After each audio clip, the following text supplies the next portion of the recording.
Ladies and gentlemen, welcome to Die. Alright. So every time this game fires up, I have to do something. Funny little thing. I have to get a sub from Loke. Thank you, Loke. As always, if you want to put that towards something, please let me know.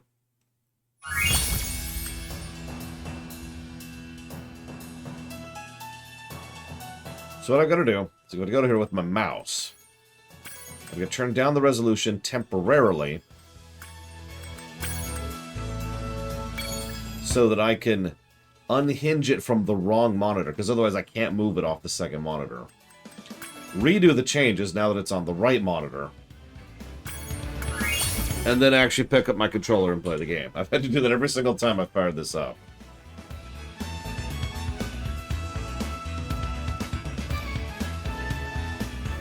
All ruminations are going away, Narset. All of them. 100%.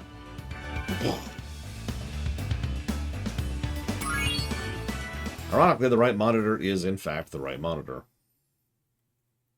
So yes, all those positives are for the reignited stuff, as usual. So let's just get right into it. So there's dragons, there's eggs, and unfortunately, there's Hunter.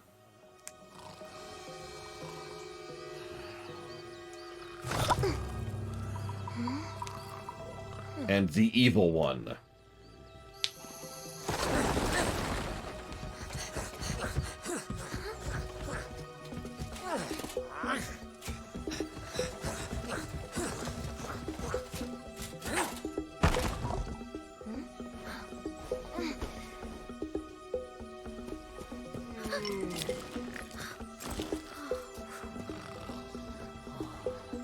Why would you walk? What? Huh? Get her! Stop her! Hunter, why are you so useless?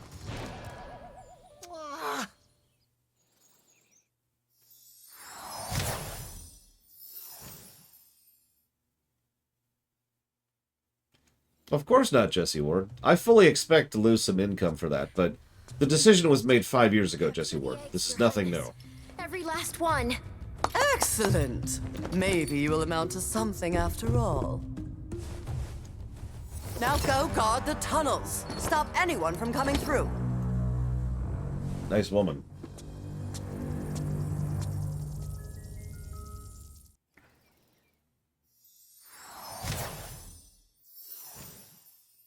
Seriously, I expect to lose people over that decision, and I expected that 5 years ago when I made that decision. I have spent 5 years constantly trying to drift out of the ruminations and bending over backwards to try and appease people. But they were too heavy to carry back. The other side of the world? The Forgotten Realms. The where? Spyro, you'll have to go. Nobody else can fit down the holes. Yeah, come on, let's go! Hunter. Hunter.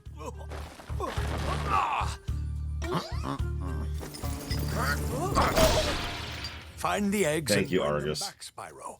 You're our only chance. You got it!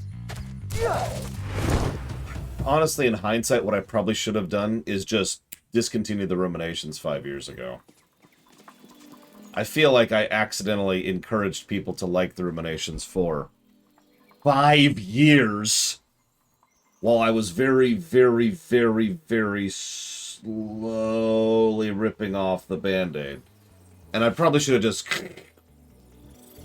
But hindsight, and of course I wanted to, you know, give people what they wanted because I'm a moron. So, we'll see. We'll see how things settle. But the decision's made. The decision was made half a decade ago. Now, I didn't get what you put it towards, Loke. Let's see. I don't even see a message from you.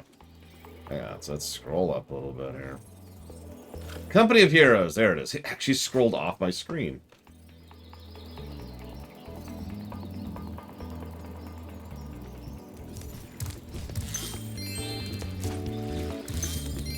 I don't think you have enough money to do that, Mr. Red. No offense.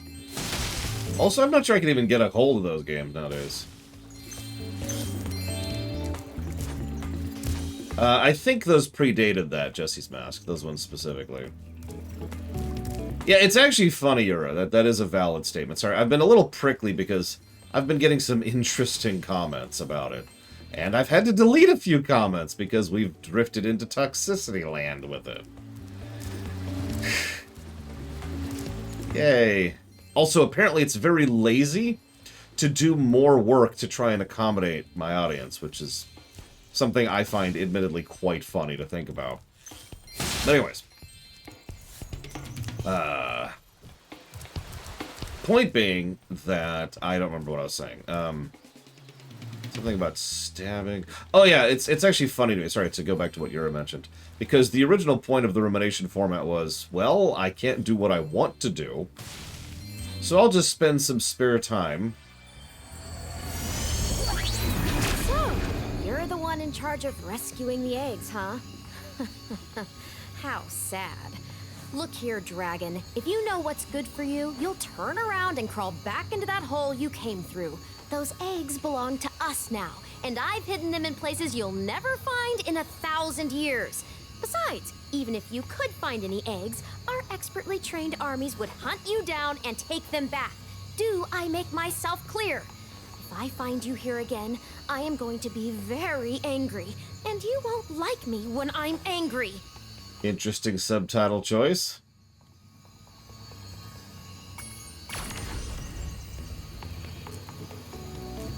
Don't worry, she'll never become an ally because of moral ambiguity.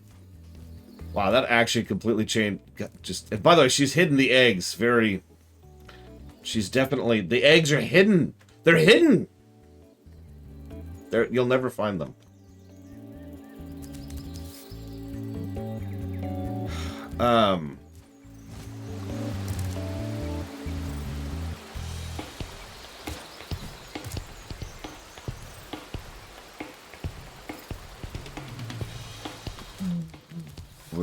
Okay, so we're gonna have to hit the stream breaks because I forgot something. But first, I want to say thank you, Nadaz. Oh, it's much worse, Mr. Red. It is definitely more work and more time. It's part of the reason I'm not actually committing to doing the highlight reels to begin with. I've already considered canceling the highlight reels.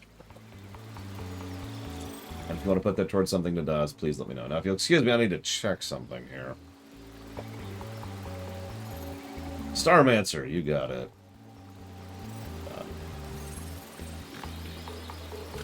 Hang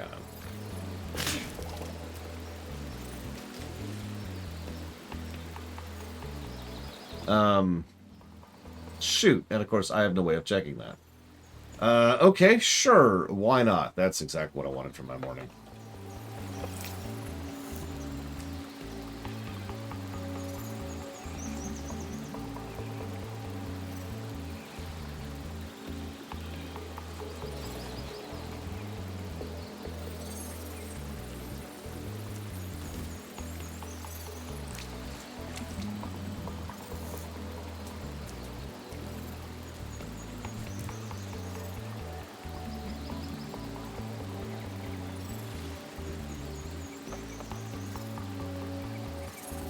I mean, that presumes they were going to eat them to begin with, but we don't know what they want with them.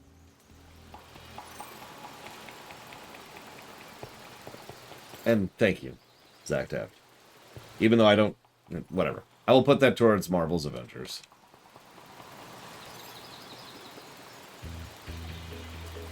And I think Resident Evil Revelations is fine. So we'll just put it down for now, and we'll assume it's okay.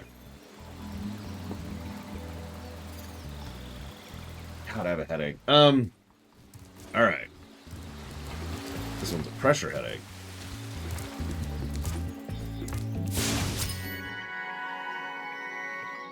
Oh, Resident Evil Revelations 2. Hang on, let me hit the stream breaks again. God, frelling, damn it, dude. Just... Hang on.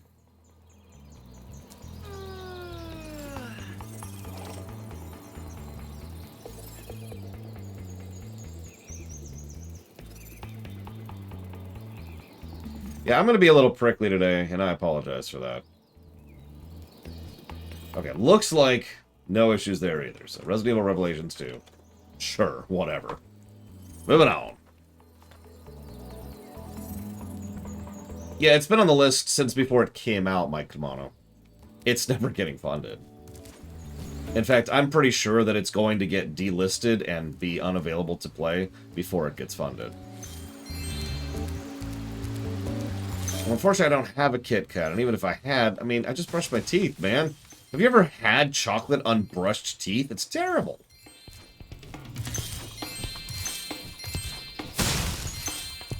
Yo, Spyro!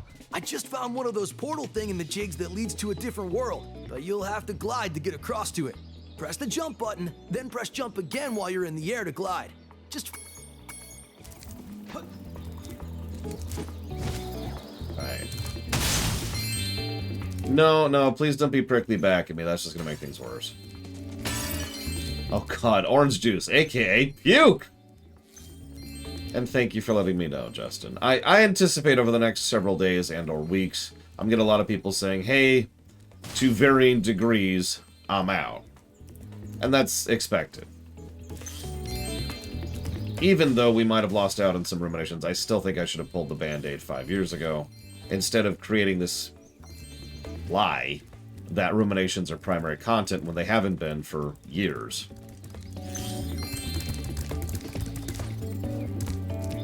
Like, it's not like I don't try to do my friggity job when it comes to them, but, they've been secondary content for a very long time. As I've said for a while, I have not been a YouTuber for a very, very long time. YouTube happens to be a convenient vehicle to throw up the occasional video idea I have, like the World of Warcraft series or the theater, but that doesn't make me a YouTuber. Oh, it's purely the comments, Mr. Ed. I have gotten, like I said, some interesting comments today.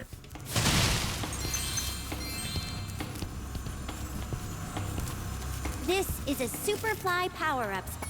Cool. Don't mistake me. Plenty of people have been plenty fine and plenty legit because plenty of people are plenty awesome. And then there's the other people.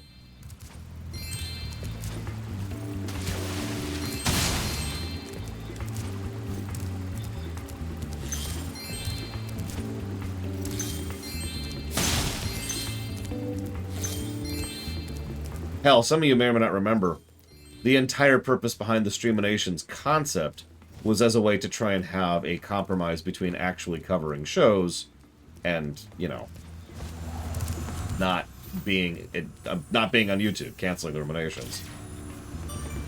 The Streaminations concept was, of course, proven, worked great, and we'll be doing that going forwards.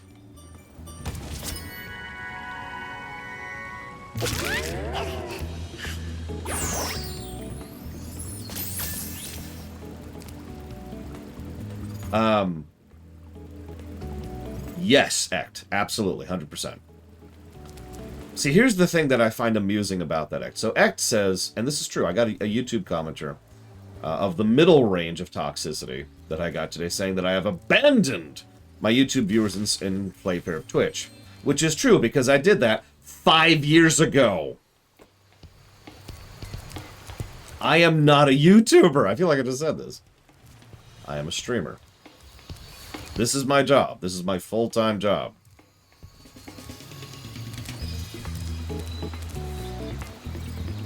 End statement. Alright, so I've got a few gems. How much do you need for this? Spyro! My, how funny to see you here. Why, I haven't seen you since we defeated Ripto in Avalar. Well, my business went into a slump after you left, so I came here and struck up a nice deal with the local sorceress. Lovely woman she is. Seems to be very fond of dragons, too. The sorceress has asked me to guard Sheila the kangaroo.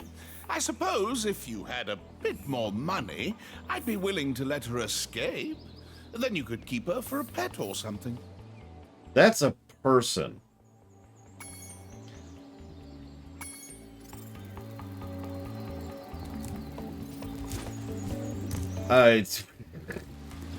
I feel like it's pretty obvious, Dark Days, so let's try to make this very, very clear. I haven't been a YouTuber for about 5 years. A couple of side projects have been pushed up on YouTube as a bit of a, here, this is a thank you and a compromise for people who want the YouTube side of comment. But, I hate to be harsh. You notice I haven't brought up money this whole time, but this is a good time to bring up the fact that I don't make any money on YouTube. Now, I probably have a few Patreon supporters who support me through YouTube, and I anticipate seeing how much of that I'm going to be losing over the next probably about a week or two. It'll be curious to see how big or small the number is, because I have no real metric for that. I have no way of knowing.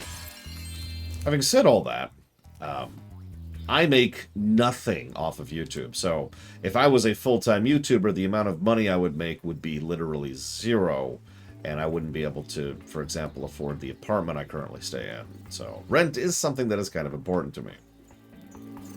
However, something I have said for years is that if I ever won the lottery, the first thing I would immediately eject from my show is the ruminations, because the only reason I kept doing the ruminations was out of obligation in order to try and accommodate people who wanted the ruminations, who did not want to be a part of the streaming community. Now, I still get that, and I still understand that, but I don't have infinite time, and I do not have infinite patience. So, the Band-Aid has been ripped off, and we're done. As I keep pointing out, which mostly to people who are trying to change my mind. I know nobody currently present is trying to change my mind, but as I keep pointing out to people who keep trying to change my mind, this Band-Aid, this decision was made half a decade ago.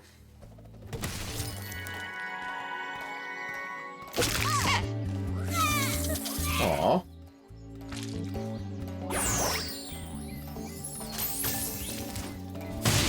Do I make money on Twitch? Yeah. Approximately a third of my money comes in through Twitch right now. That's not true. Approximately 2/3 of my money comes in through Twitch right now. And the only reason I say it that way is because I have no idea. Patreon is money that I don't know where that's going towards as far as the show goes. I don't know how to judge where Patreon money is coming from, because people don't Patreon for the YouTube side of things, or for the stream side of things. They Patreon and statement, right? Again, the best way to judge how much patronage I get from YouTube will be to see how much of it goes away over the next couple of weeks. Thank you, Nadaz. Always. I do appreciate it, and if you want to put that towards something, please let me know. Hi, Lunaruth. I'm glad you agree with me.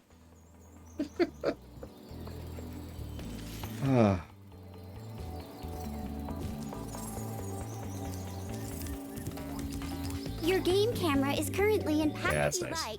Okay. Still in tutorial land here, don't mind me. I see an egg at the bottom of this lake. Ah, Oh, good. I know how to the swim first. Yay.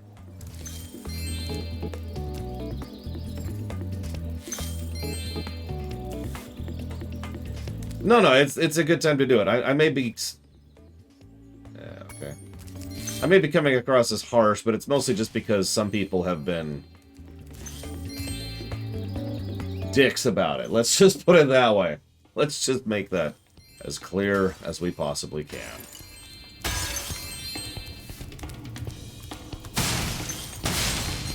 One of the least bad negative comments I got this morning was someone accusing me of being lazy for discontinuing the ruminations. Let's just put it that way. I know, right? Can you imagine dicks on the internet? Truly, this is newsworthy. Hang on, let me pull out my news thing. Attention! We've got an emergency notification. Apparently there are dicks on the internet.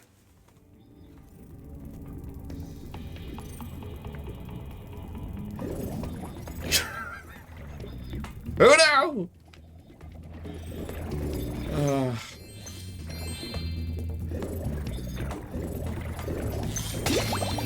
Fun fact, I spent my entire morning working. I actually had an extra 40 minutes of time, and I was like, oh wow, I could just spend 40 minutes on something. It was such a rare thing for me.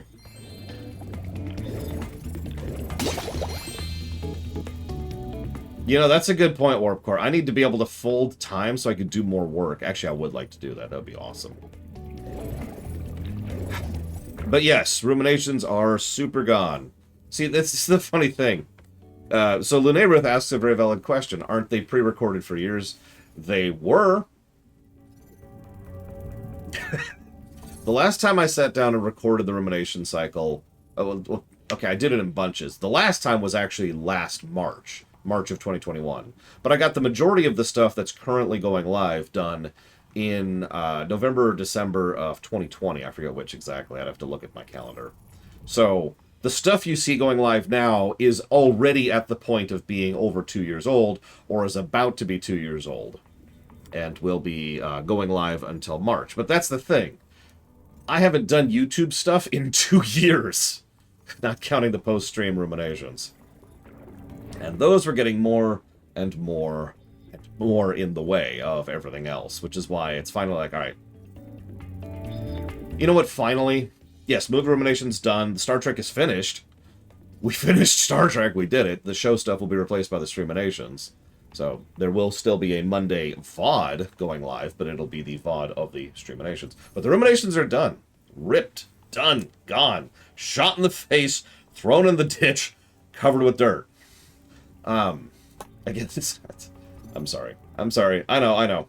We were just talking about this. With regards to Twitter, of all things. Because I was discussing how hard it is to get information to an entire group of body via one method, because it doesn't work that way.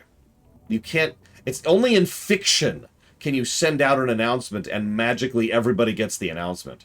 In real life, you send out an announcement and some people who check that outlet get it, other people don't check it, and everyone else doesn't even look at that outlet.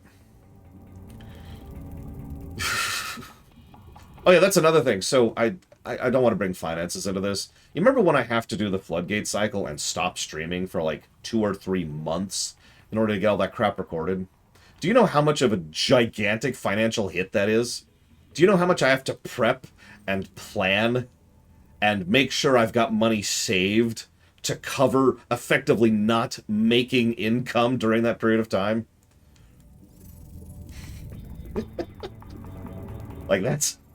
I don't have to do that anymore. That is a huge relief on me that I don't have to do that anymore. Holy crap. Oh. But you know what? Actually, I agree with Lord Harriman. Sorry, I'm being facetious. One of the things... I'm actually going to do this here.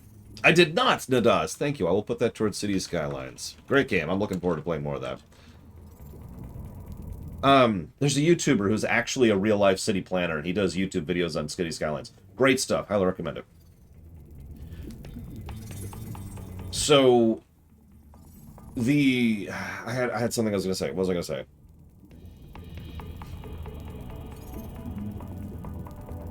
What was I talking about? So, thank you. Put another timestamp there. I feel really satisfied where I'm at with the ruminations. I know other people don't give a damn, and that's fine. I'm not expecting other people to. But have you ever built something and then looked back and been satisfied by it?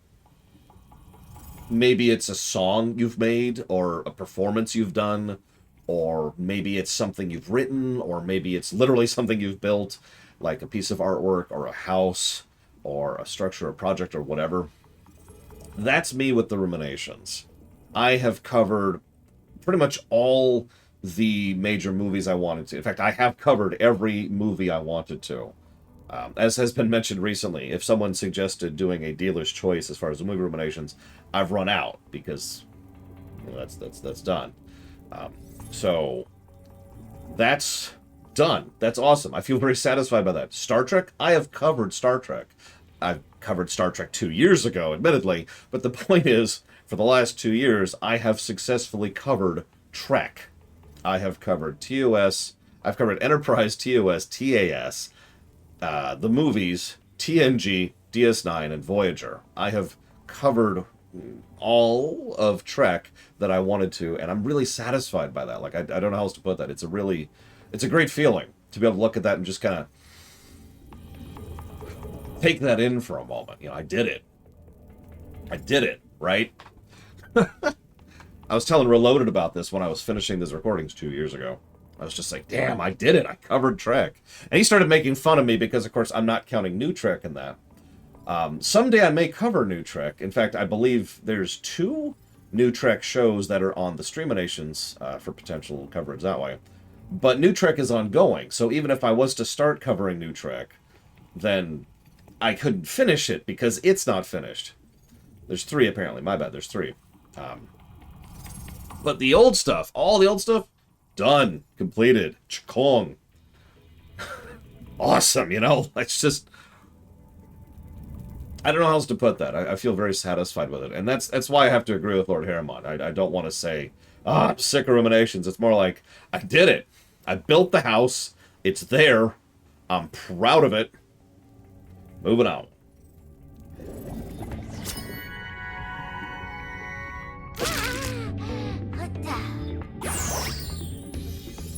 Now, back to Spyro. I should put an end there. Alright. I've heard really good stuff about Strange New Worlds. Strange New Worlds, Prodigy, and Lower Decks are the 3 I hear good things about. Yes, that's going on the highlight reel.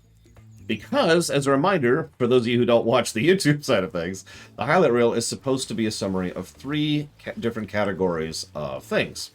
There's, like, the awesome, funny, silly, whatever moments. Let's call those the meme moments. Then there's the off-topic discussions, like what we just did. And then there's the stuff that would normally go into a rumination. You know, the stuff that is actually relevant to the game we are currently covering. So I'm trying to be pretty good about that. I've actually already, you know, we're kind of in our infancy in this whole new process of clipping. Because believe it or not, it's actually a completely new process of clipping and highlighting. So we're still kind of making up a few things as we go, but we're learning. And we're going, and we're developing, and hopefully it'll be something that people like, and if it doesn't, then I'll axe it immediately. Now, let's go do what I guess is our first level. This is a relatively small hub. Not that I mind that. Do I have... I do. Hang on. Before we move forward, let's go ahead and do this.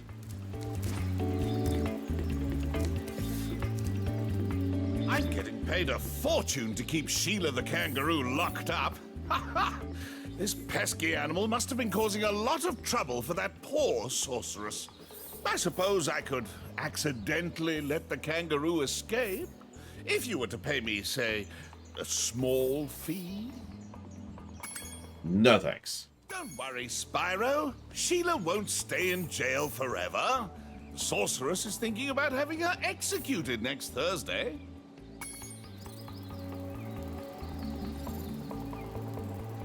Alright, game's up here. I keep forgetting to run 16:9. I'm used to it being 4:3 or 5:4 where the game's over there. And so, as usual, this game is horrifically dark. I'm getting paid a fortune. Ah, Spyro, I love your sweet naivete. Your kind-hearted nature might be your downfall someday, but for the time being, it's making me rich. I hope you appreciate this favor I'm doing in letting you out. That's good of you, mate. No hard feelings, eh? Right. After all, I'm just doing my job. Yeah. Thank you, Sheila. I reckon you be one of them dragons then. Yeah, name's Spyro. Never thought I'd see one. You dragons used to rule this entire world, you know? Then all of a sudden you left. Poof! Dragons used to live here? Didn't you know? They say it was over 1,000 years ago, I think. And they just left? Yeah, and the weird thing is, after they left, all the magic in the world just sort of went with them. I mean, they say this world used to have magic coming out of the wazoo. Flying ships, singing forests, wishing stones, you name it. But when the dragons left, it all just dried up. Is that why some of the portals don't work? Yeah, they're starting to fade out too, one by one. Well, I gotta get back home and do some damage control. Come visit anytime you like.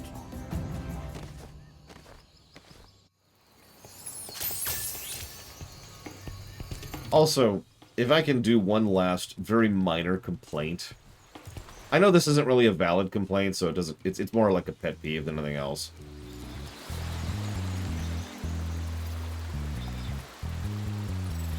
For years, people whinged about the fact that I was just a talking head. That all I was doing was the talking head stuff, and they really wanted gameplay. They really wanted clips. Why don't you put gameplay in your videos? Why don't you put clips in your videos? Why don't you have visual examples? Yada, yada, yada. All of these people are, of course, ignoring the onerous and insane task that would actually be. They just wanted the visuals of the game. So I finally come up with a roundabout way to go ahead and have visuals of the game as part of the post-stream ruminations.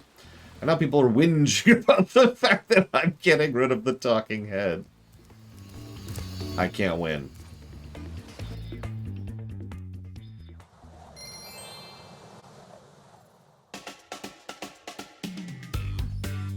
No intro. Interesting. Burning trees, very important. Oh, of course, Jesse's mess. That's why I say it's not really a valid complaint, because it's not like one individual group of people was also the other individual group of people, and in fact, I doubt the two ever even noticed or cared about each other. Oh my, can you help us? Hordes of ferocious rhinocs have overrun our town and kidnapped the mayor. Okay. No, don't run. Die. Die instead of running. Listen. Listen, don't tremble in fear. I'm a fellow purple. We purples have to stick.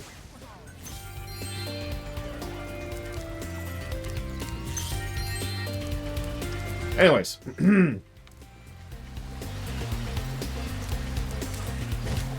But anyways, sorry, to answer what you mentioned earlier, Jesse's Mask, obviously there's nothing wrong with, you know, being upset about the loss of the rooms. Duh. I do have to remind myself that for every asshole, I've had plenty of people who are just like, oh, well, that sucks that it's going away, but I understand. Or, this is one of my favorite features because yada yada, right?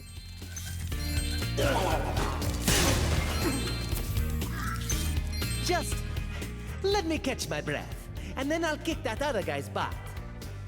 Sure, or I'll just go do it.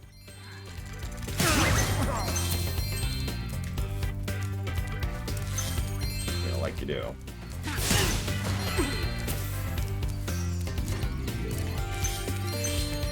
Yeah, that's the other thing. It's hard to feel bad about people, not like Jesse's Mask, but people who are like, oh, but we won't get any new ruminations.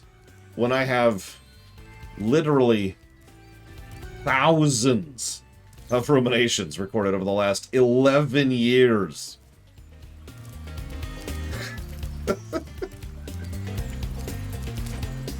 Like I say, I built the house. It's a really big house. It's one of those, like, stupid rich people houses, right? Where they've got 18 rooms, every single one of which is, like, devoted towards hockey or something ridiculous like that.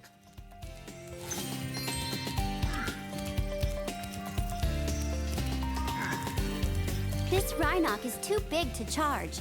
You'll have to flame him using the attack button.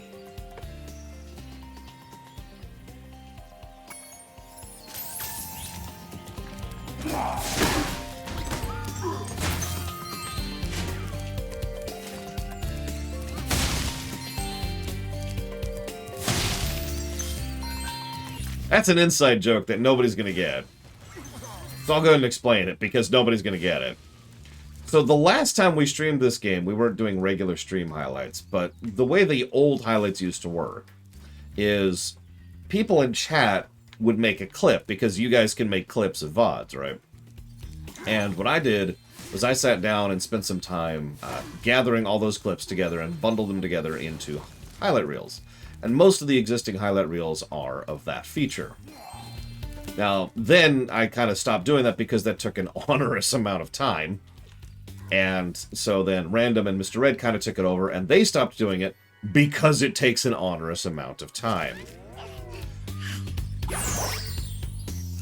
So, relevant point though, one of the oldest highlight reels still on the books, it's actually still there, one of the clips I should say, that's still there, in one of the random bits, is me walking into this very stage and doing that same animation for that same enemy. Because he's just so happy. Anyways. Moving on. I believe it's actually the second bundle of clips ever on my channel. The first, of course, being Subnautica, I think. Don't quote me on the timing. I could be wrong on that, but that's definitely how it showed up in my timeline when I was editing them together. I mean, they look so much better charred, don't you agree? They look much more Sith. This is the kind of tree I would expect in this nightmare world. Actually, believe it or not, the level design is noticeably different so far. I don't want to prejudge that a bit, but don't let me forget to talk about that, because I am going to clip that to make sure that that gets in the highlight reel. Yeah, that's... I'm still trying to figure out ways to making the highlight reels quicker. There's got to be ways I can streamline the whole process, because it's just... I was like, okay, it took me about 40 minutes to do that one. And sure, I'm going to do this, and improve it. And the next one took me like 36 minutes. And I'm like, it's not helping. Hi, Spyro. Each time a fairy zaps you, like this, it means your progress has been saved. If you get into trouble, you'll return to the last place you got zapped.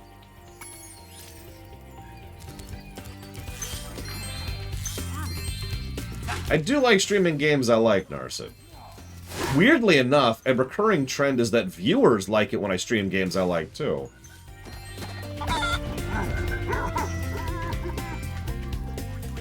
I mean, the highlights... Okay, yeah. I don't mean any insult by this. But from my perspective, the highlights are superior to the rooms in every way.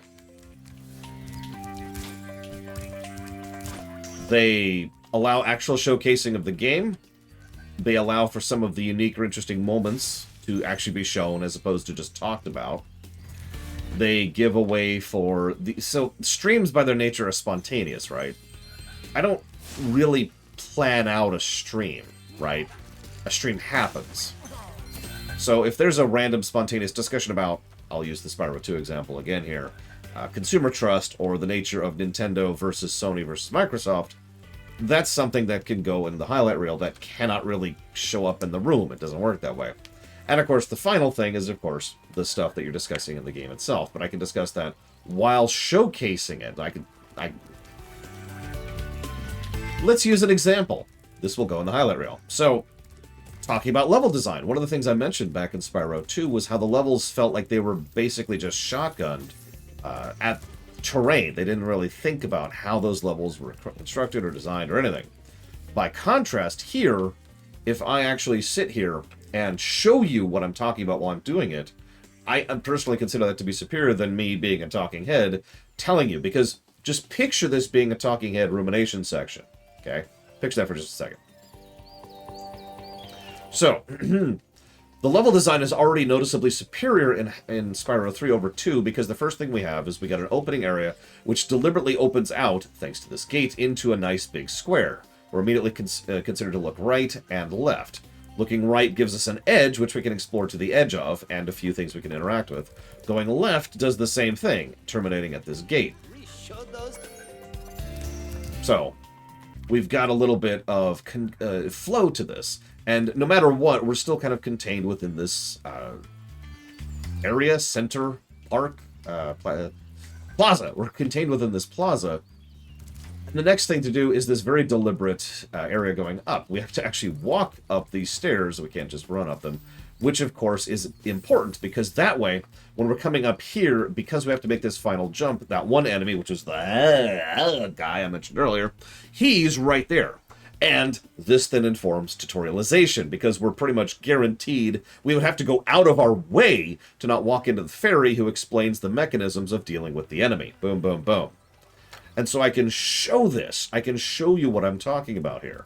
Same thing here. Now we've expanded a little bit because we've added a little bit of a Z-axis to things. We can hop up over here, and we can get up on top of that, which I've already done. In fact, there's something I haven't done yet, which I'll go ahead and show off. Why not? But because we've got a little bit of z-axis verticality, we've expanded the type of area we can move through, and yet at the same time we are still confined within this area as we are slowly expanding the parts of the stage we have access to. It's like a microcosm of a Metroidvania, right? There's Chakunk, and then Chakunk, and then Chakunk, and as you're moving and as you're developing, you gain access to more. And gaining access to more allows you to have access to more. Make sense?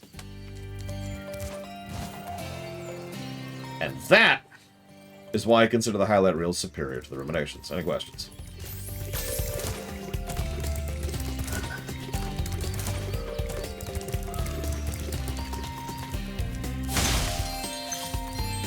So if you want more, then I suggest you give me the infinite power to have infinite time.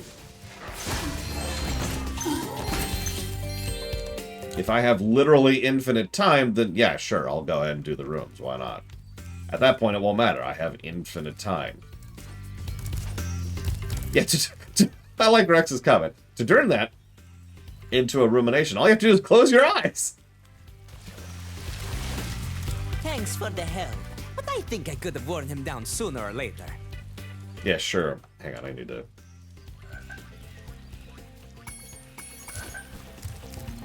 All the clock corps, all of them. I need all of them. Anyway, so I am, of course, keeping track of highlights on my end, but anytime you hit that icon that Mr. Red keeps using, that is the clip icon. The point of that icon is that there's something you, the viewer, think is clip-worthy. For whatever reason, any of the 3 categories, then you can go ahead and toss that icon out, and I can consider whether or not I think that's clip-worthy. I should also probably mention that I don't keep every clip. In fact, I actually ejected several from the Spyro 2 reel. Thank you for rescuing our town. As mayor, I ordered you with one of our famous giant chicken eggs. You... That's not...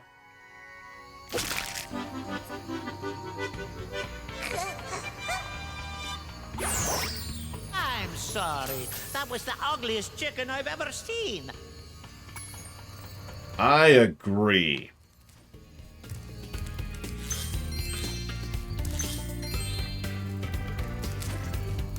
Oh yeah, exactly, Walker.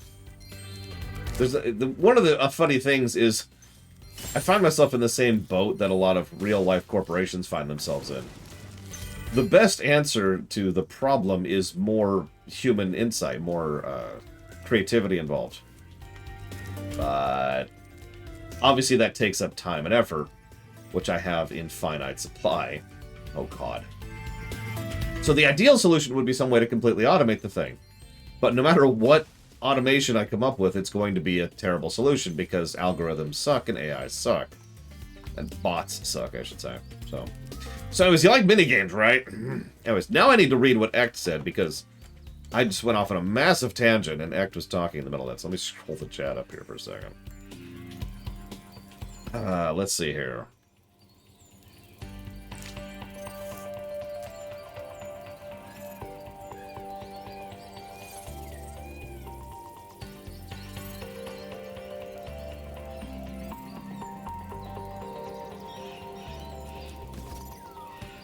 No, that's totally valid, Act. It's something that has been suggested, which I'm gonna need to have to poll people on an idea.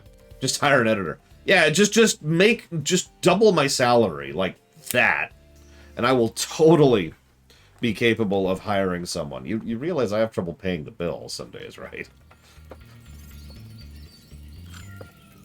Although hopefully that's going away since I'm no longer killing my income like once every year or once every other year. Hang on, I'm turning on question bot.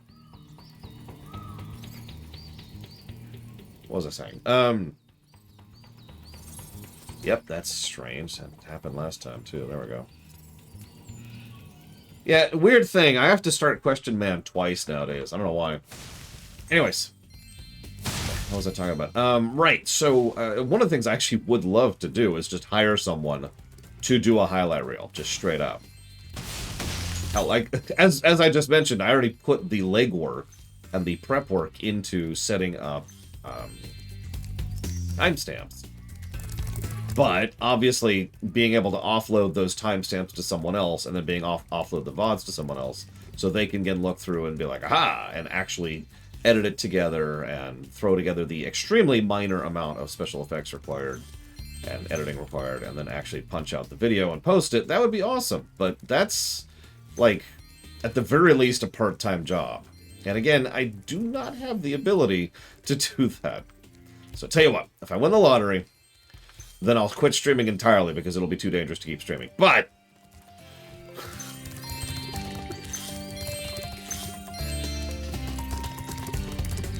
anyway, so yes, there is an error message. Give me a minute here. Yeah, I mean, that's at least a 20-hour-a-week job right there. Even with the new system. Alright, hang on. So many things today.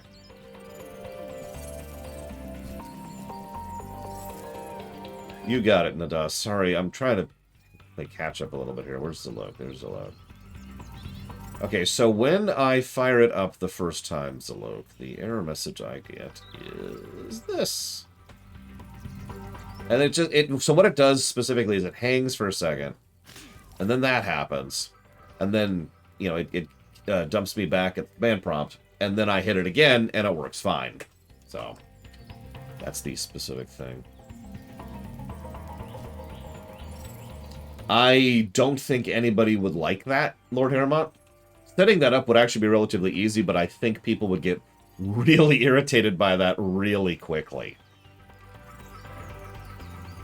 I mean, even if I did something innocuous like the ding from CinemaSins, it's harder than it sounds to find a sound effect that is relatively unintrusive yet still audible. Because if you just hear dong every time it's switched to a new thing, and you hear that 20 times per video, every video, it's going to get old.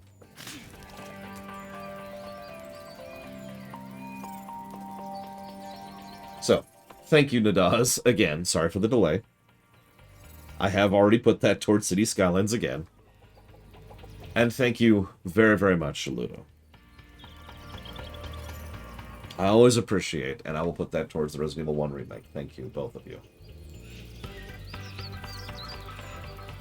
And I think I lost Jesse's mask. Damn it, I was going to say one last thing to Jesse's mask, and now it's gone. It's gone! It's done! There is no life in the void.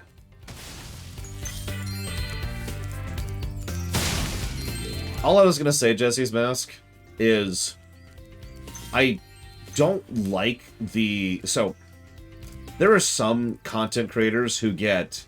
How do I say this? Abrasive towards their viewers when they want to do X and their viewers want them to do Y. Now you might say, well, aren't you doing that, Laura? No, I'm getting abrasive towards people being abrasive. There's a difference. But what I mean by that is it makes perfect sense to me that if I start selling trout-flavored yogurt and you don't like trout-flavored yogurt, that you shouldn't support me. Duh. I'm not selling anything you're buying, right? Like, that's just... I feel like that's a duh, but you'd be surprised how many YouTubers, especially, or influencers, if you want to use the word I hate, tend to lean towards, you should keep supporting, even though because I'm just doing something I care about. If you really cared about the show, you would keep supporting me despite the fact that I'm no longer producing the content that you actually want. I hate that word, Act. I hate that word. I have never called myself an influencer, and I never will. Probably at least in part because I'm not one.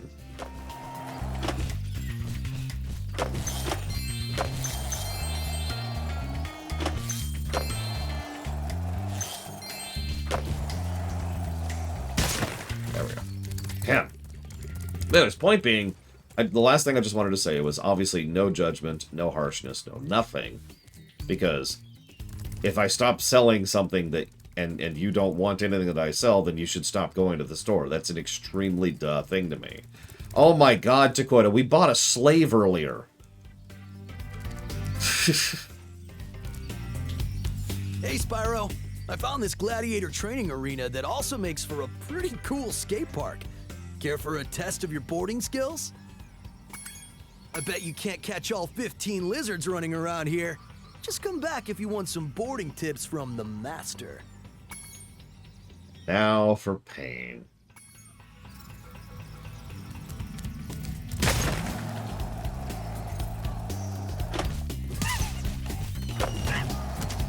it's not obvious, this controls interestingly, is I think how I'm going to describe this.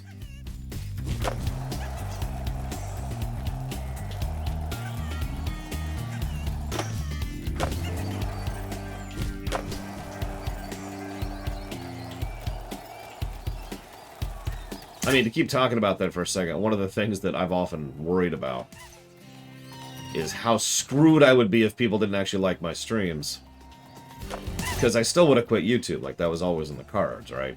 Especially since it wasn't making me any money. So imagine if people didn't like my streams and the streams didn't take off. First of all, I definitely would not have the apartment I have right now. In fact, I probably wouldn't have a place of my own in general.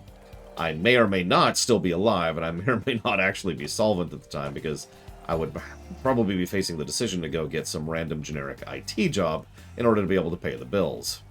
And at that point, well, anything I do from then on, like streaming, would be purely hobby territory. No theater. No Warcraft. No rewrites. That would be completely off the table. And no reviews.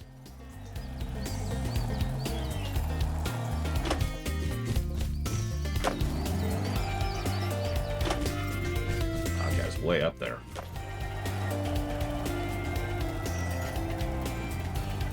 So what I'm trying to say is thank you for actually liking the content that I am still producing.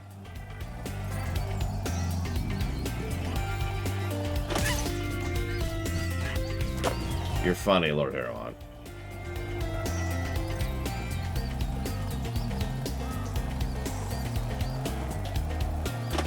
Damn it. I have to try that the other way, I think.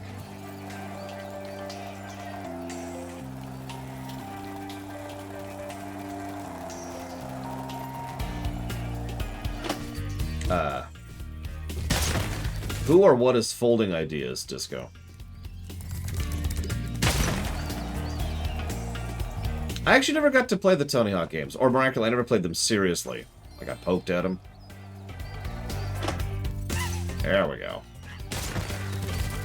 Perfect. Exactly as intended.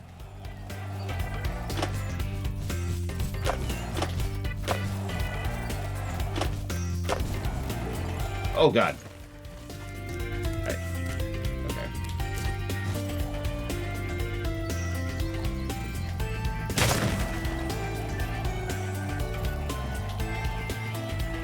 Yes, this is the new Dragonflight expansion. I hope you've been enjoying it.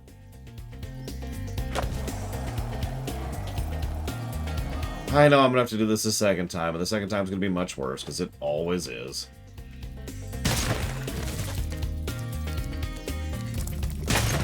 You say that, Evo. I'm not sure. Current evidence. I'm joking. Whoa, shoot. That didn't work out at all. Yeah, without wrecking it on a timer. I'm looking forward to this, especially since I can't even seem to reach some of these guys. Without a timer.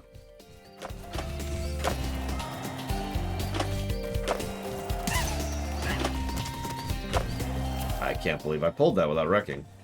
Good to know. No! Okay, now we gotta get the up top ones. Trouble with the trolley, eh?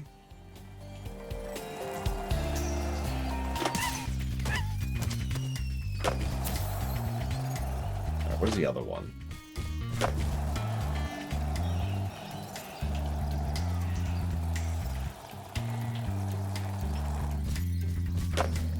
Okay, so that looks like that's out. I think I know where that one is.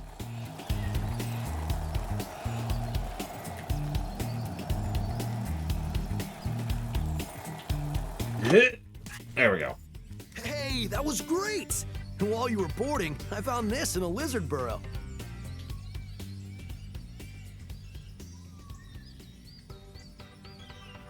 Oh, yeah, so, to respond to Ect, so this also, I'm sorry, Lunaruth asked about this too, and I completely spaced answering it. So, the system I actually have in place is I've got 3 hotkeys on my keyboard. One is for clip, one is for start, and one is for end. That's all there. All this just dumps into a text file, right? And then I just pull up the actual VOD and go manually edit based on where the timestamps are, right?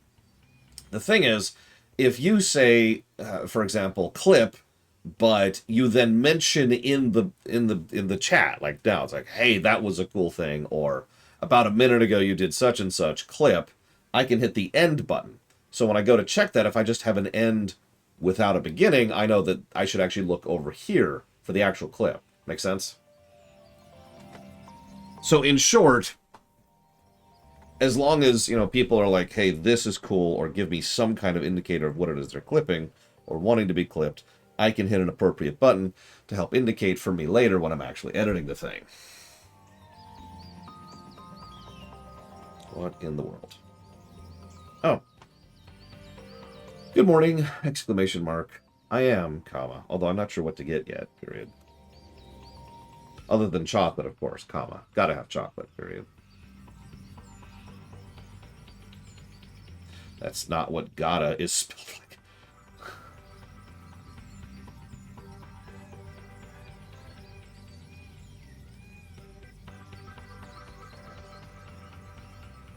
Oh, the editing is... Oh, so the editing is not as bad. No, it just takes more time. Again, like I said, I've been trying to figure out a way to speed up the editing process, which is part of why I'm now using 3 triggers instead of just 1, which is what I used for Spyro 2. For Spyro 2, I would just hit the button and just kind of make it up as I go, which involved some tracking and figuring out where the beginning and end is and blah, blah, blah. The other thing, too, is... Hell, I'll even do a demonstration. So the other thing I could do is I can hit the start button like I just did, and that way I can be like, waha. And know, because I know that I'm about to talk about something. I know I'm about to start a little speech or discussion or whatever. And then once I'm done, I can hit the end button, and I now have that little bracket, which I can go and look at later without taking minimal edit time, because I've already figured out the timestamps. If you're wondering why this is actually in the highlight reel, it's because I'm describing the process of making those said highlights. We're still refining it, we're still working with it. But yeah, exactly. The idea here is to have as little manual tracking as possible, because manual tracking takes the most valuable thing of all, time. Now I'm going to hit the end button.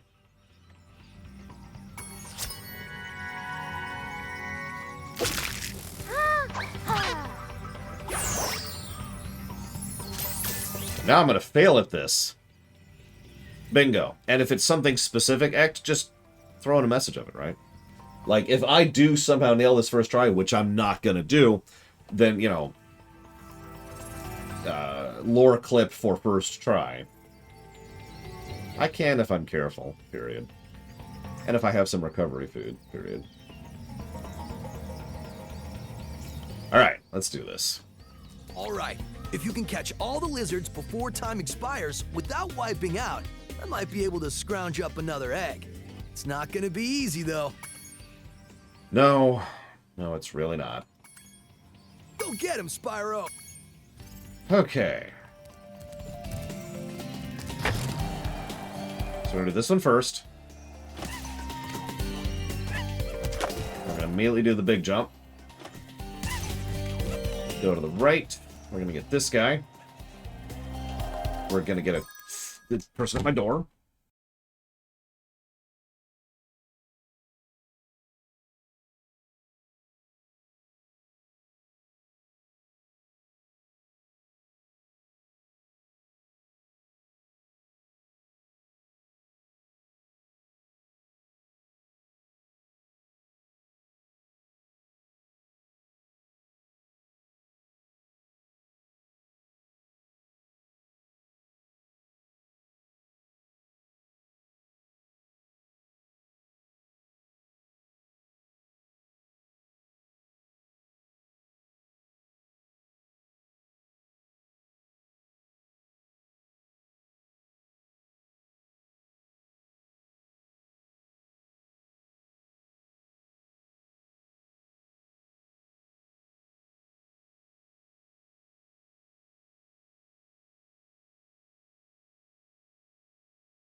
And now that we've dealt with the people at our door...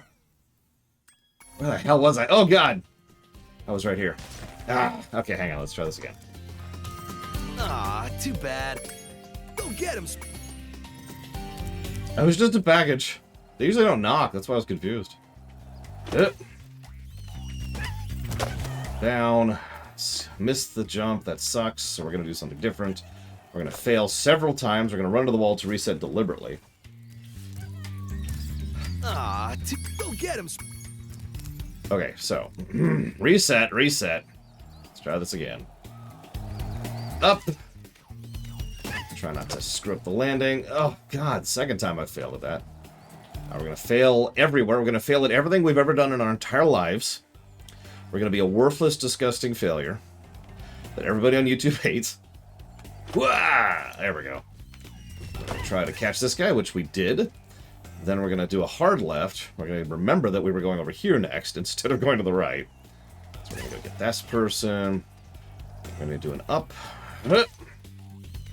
And then a sideways. Not going to try and push it. Not going to be fancy.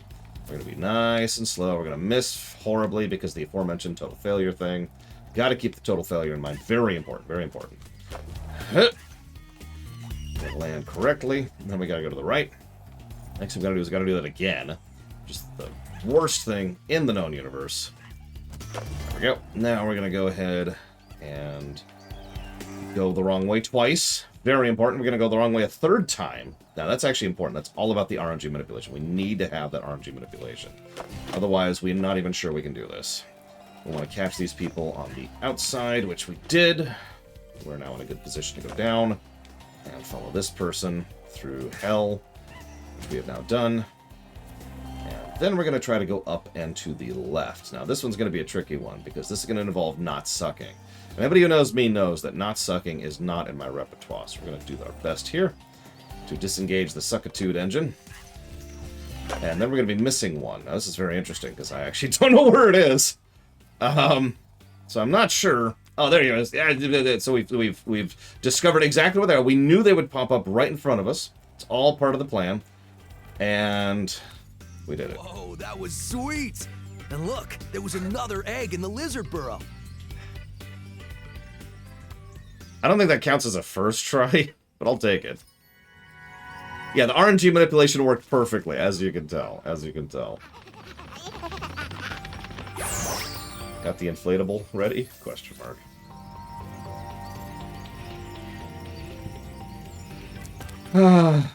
What the hell was I doing? Alright. What are we at? We need a hop to... I like how there's a hint nowadays on some of these. That's actually pretty cool. So. Oh god, Vivendi. The nightmare state that was Vivendi. I hate Vivendi.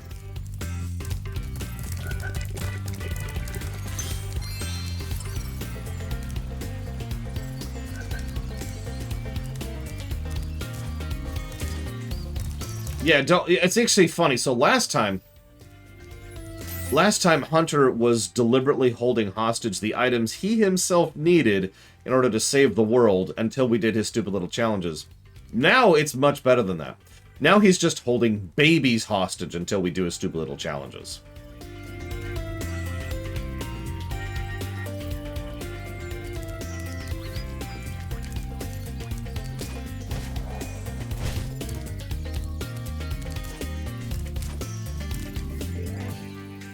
Aha!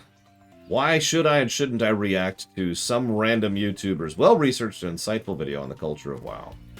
Well, the reason I should react to it is because I am a trend-chasing YouTuber who is trying to YouTube as much as possible, which involves getting as many clicks and as many views as possible in order to try and generate both sponsorship and ad money, since that's where that comes from. Why I shouldn't is because I am not a YouTuber, and I do not get ad money, and I do not have sponsors.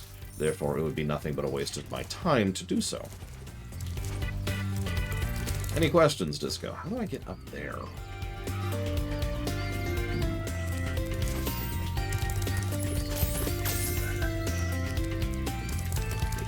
Honestly, not really, Act, other than from what I'm already doing. The highlight reels themselves may or may not fulfill the same slot. YouTube itself has certainly been very good about burying me, so anything I do on YouTube is probably going to be buried. I don't understand what happened there. Regardless.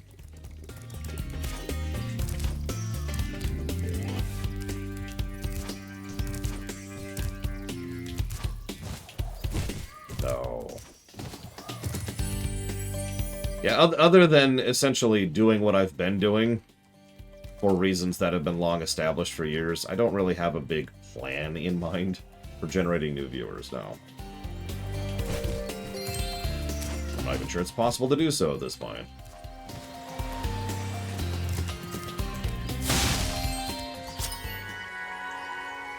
Miles per hour?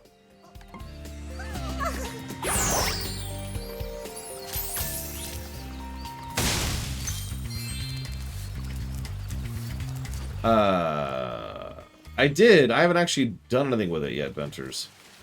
So what I did was I went ahead and got the... So I haven't actually... Sorry, let me walk that back. So I have the ticket, which you could turn in for one of the 3 things, but I haven't actually turned it into anything yet. What I'm still leaning towards most, though, is going ahead and getting the low buy.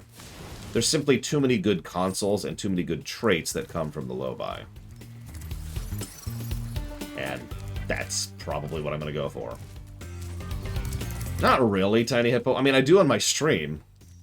I haven't gotten an ad offer on my YouTube in forever. Because, again, I'm not a YouTuber. But I did literally just a couple of days ago. I should have clipped it. It was during one of the Spyro streams, I'm pretty sure. I got an offer from HelloFresh with the most insane requirements I've ever seen.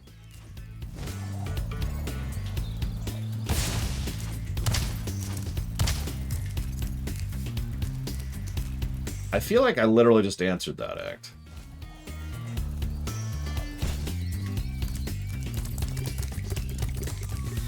Yeah, that was the 4-hour day thing.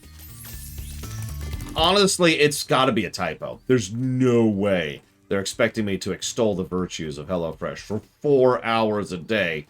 That's bonkers. Look, a chicken turned up. I hope it's not the only one left. It's the only one left. Aw. I was about to say, apparently I can't access Sheila's mini level right now, which is interesting. Well.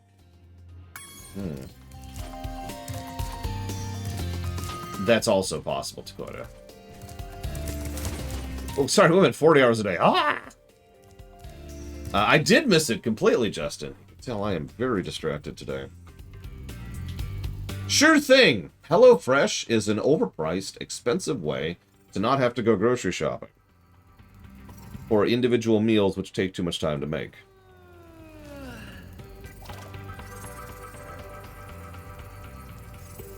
Yeah, I usually try to use one of those stupid pump things instead of doing it manually, period. Still takes forever to deflate, of course, period. Thank you, Justin.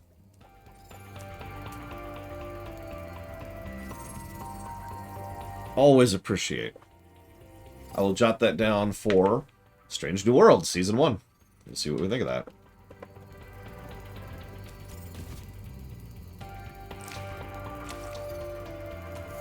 So anyways. You like carrots? HelloFresh likes carrots because they're a root vegetable and therefore easy to store and transit.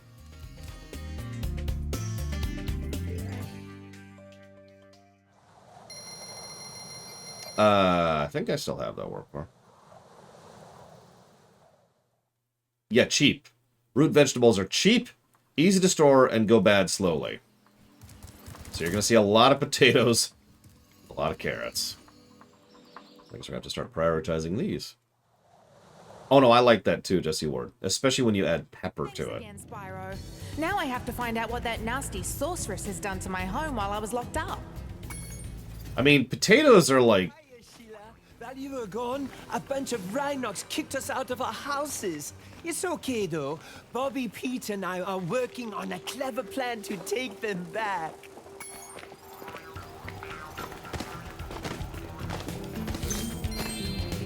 Anyways, potatoes amuse the hell out of me because they are such a miracle food. It's actually kind of bonkers to think about. So, hang on. Follow Bobby and Pete.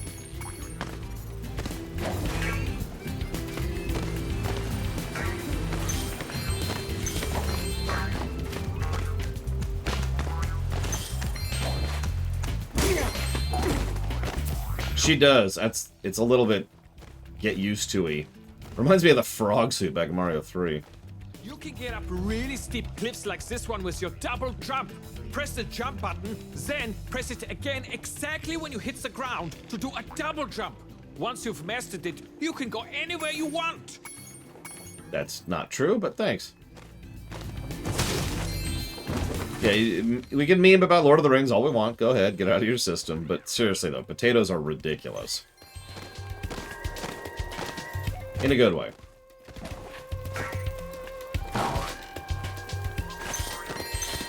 Yes, we're now playing Captain Cave! Wait, that's wrong. Yeah, how do you survive without potatoes? Is that possible?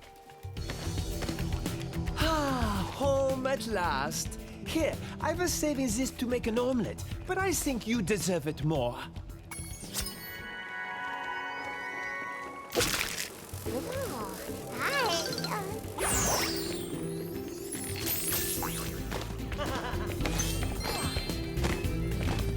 Yes, humanity didn't exist until potatoes.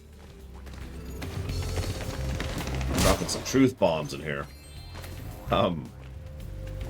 Wait, Shadow Legends. And you should get Raycons! They're like regular headphones, but more expensive!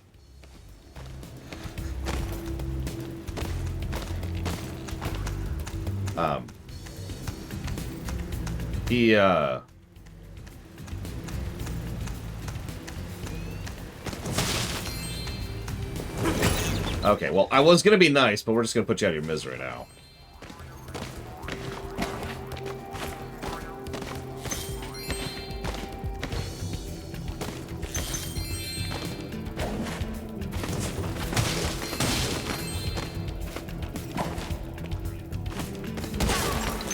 Hey, Sheila, let's play a joke. Take this egg and smash it on Billy's house, okay? I need to get him back for the last time he butted me off the cliff. I mean, I've legitimately considered taking the lower derves into a streaming format.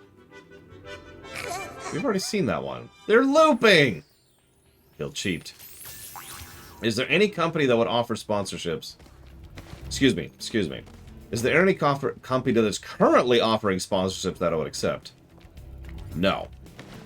One of the unique little paradoxes there is that the only companies that I would be interested in actually accepting a sponsorship for, aka a company I actually support, yeah, go away, are companies that either A, are not doing sponsorships, B, do not need to do sponsorships, or C, are not offering the kind of money necessary to be worth the risk.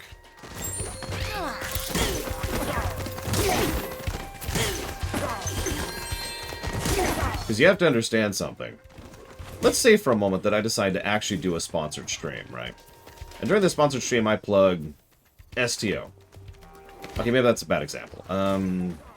STO is a bad example. Let's do Waterloo. Okay. So I started plugging Waterloo drinks. And I have to say that there's all sorts of legal requirements. Yes, this is a sponsored stream. Our sponsor today is Waterloo. Here's the factoids that they require by law that I actually say within the thing, yada, yada, yada. I don't know why I said by law, by contract. So I have to do all that stuff. Now, some of you might look at that and be like, oh, yeah, no, he actually really likes the seltzer water. This makes perfect sense. And would just kind of shrug it off. But there would be people, and I wouldn't be surprised if there's those people present in chat right now, no judgment, who would wonder if I was just selling out, as opposed to actually meaning it. Because the thing is, I'd say probably close to 99% of streamers and YouTubers who do a sponsor video do not actually support the thing they're being sponsored by. They're doing it because they're paid to.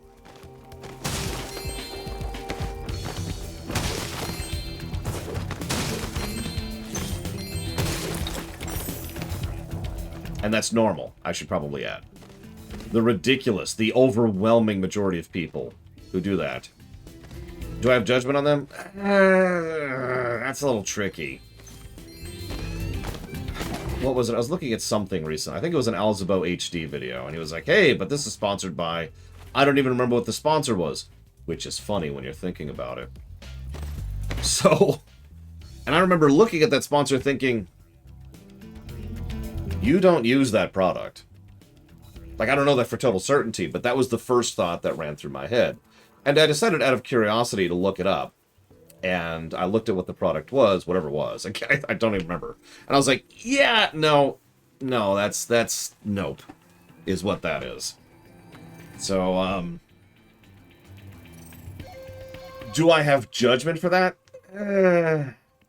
On the one hand, yes, because they are selling out. They are trying to make a living, and they're doing so by pulling the old sports routine, right?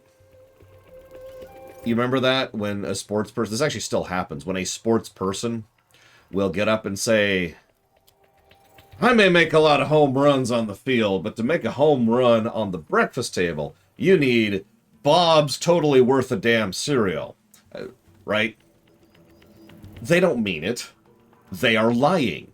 They are saying that because they are paid to. So, on the one hand, morally speaking, yes, there is absolutely judgment there. Because they are lying, they don't mean it, they are being paid to. However, I am too pragmatic to be completely judgmental, though. So, the other side of that question is, pragmatically, no, I don't really have that much judgment, especially for YouTubers who do that. Because YouTube has gotten so bad about how bad their ad revenue is and how bad they are supporting creators, that most YouTubers have to do sponsored videos to pay the bills.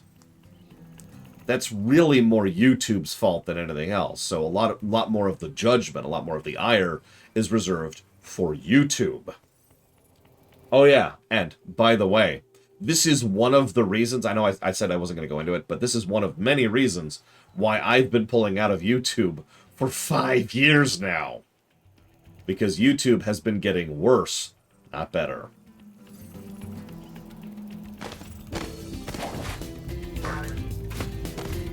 Yeah, why do you think an onerous amount of people have been drifting towards streaming and towards Twitch? And it's not like Twitch is perfect anyways. But at least Twitch is functional. Twitch is something I can make a living on. As I mentioned earlier, I would literally be homeless or living at a friend's if I was still just relying on YouTube at this point. Thanks for the help, Sheila. Oh, you Hey, Cody. egg I found in my house.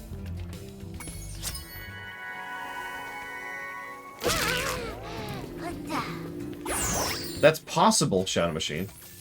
I would even say there's probably some circumstances where that happens. I'm not sure about hows or wheres, but that probably does happen.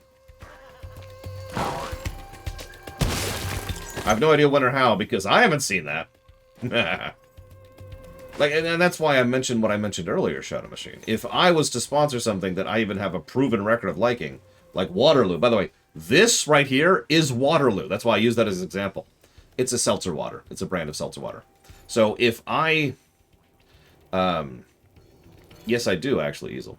If I were to sponsor or do a plug for Waterloo, I have a pre-existing establishment of already liking this product.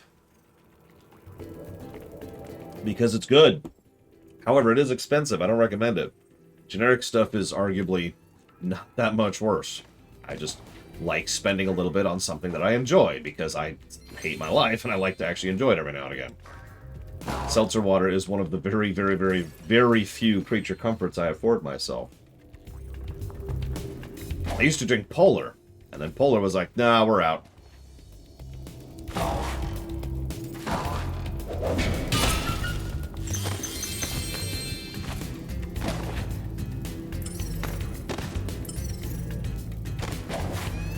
Other products I'd sponsor? Gee, that's a tough one.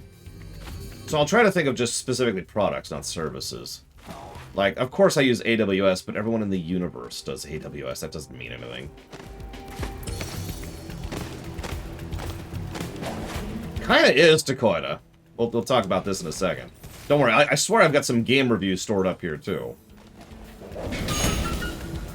I actually get local carrots. I get a lot of stuff local. That's the thing. The older I get, the snobbier I get, I swear. Thankfully, I don't eat much, because otherwise my grocery bill would probably be even larger than it is.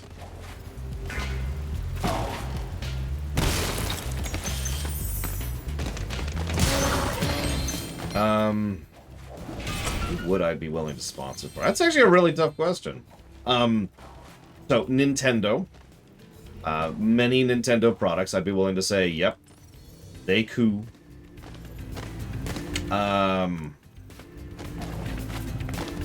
Honestly, probably several Microsoft products as well.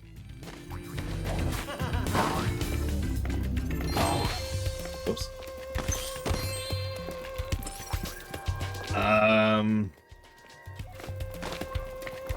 You know what? Here we go. Flonase. It's one of the only things that prevents my allergy headaches. That is a true statement that I was not paid for.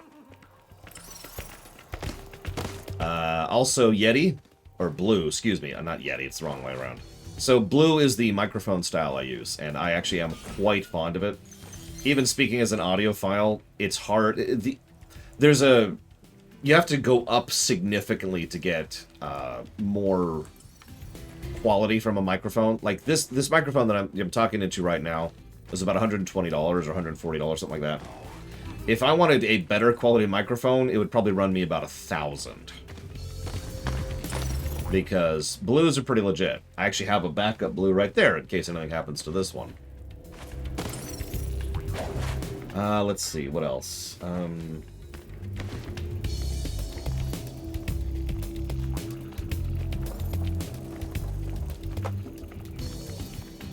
Questionable content. It's a great webcomic. You should totally read it.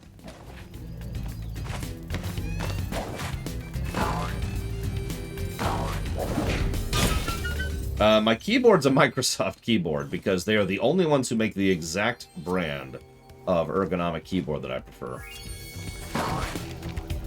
Oh yeah, floss picks. What brand are these?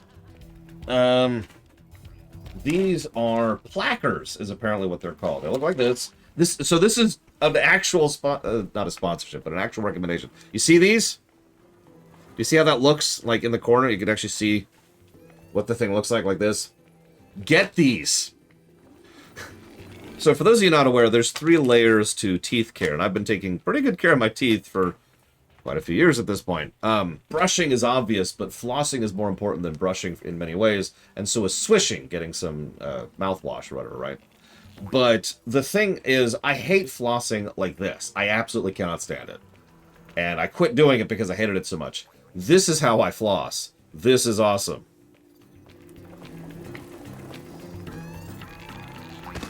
We're 100% right. We are. Excellent. So now... If you ever forget how to control a character...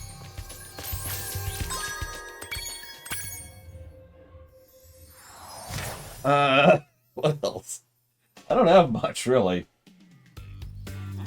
I suppose I'd plug for Dyson, but Dyson doesn't really need me to plug for them, honestly.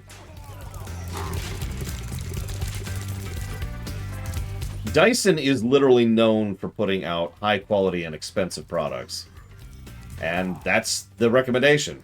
I use a Dyson vacuum because it's a high-quality, expensive product that I've had for years and will probably have for a decade more. Favorite vehicle? Honda's used to be the big, reliable vehicle that I would recommend universally. Nowadays, it's actually Subaru. Hey, Spyro. There are Rhinox everywhere. Maybe I can find some peace and quiet at the top of this tower. Oh, the pin company that made these pins was legit. Ironically, I can't actually think of their damn name. I never lost my love. She's being guarded by evil Rhinox at the top of yonder tower. Can you rescue her for me? Yeah, sure. Anyways, I can't remember the name of the company, which is a damn shame, because they were very helpful. They worked with me at every step to make sure to actually get the symbol just right. And they were very helpful. They gave me a discount and just generally awesome process. So I would definitely recommend them if you want to buy about 400 pins, because you need to buy in bulk for a situation like that.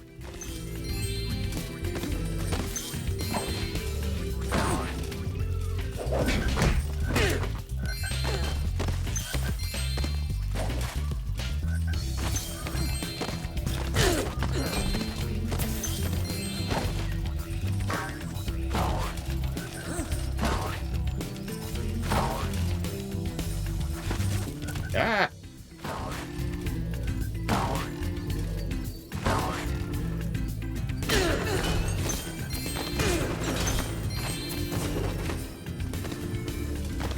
Oh no, you're fine, Ect. So, you're probably wondering, hang on, Lore.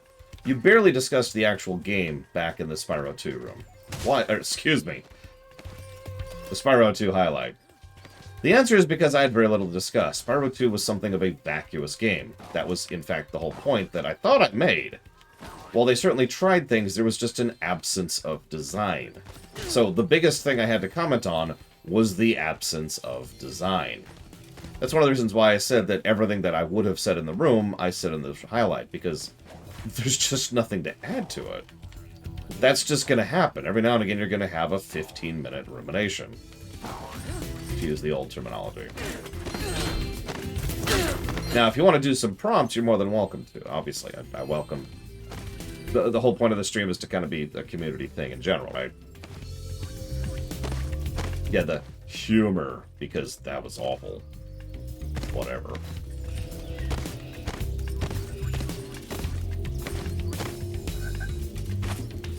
Well, the only extant question I have from you right now, by memory, Evo, I haven't actually checked the log, and Zalok is messing with it, but the question I have by memory was about, what is a green mage? I don't mind talking about green mages. So a green mage is someone who is born with, let's call it a current of elemental energy innately running into them. So they're born into being a green mage. Now, here's the thing. Just being born into being a green mage does not mean that that ability is going to naturally manifest. There are people who can live for their entire lives as a green mage and never know it. What? Marco sent you here. I've got a restraining order against him. That's not cool.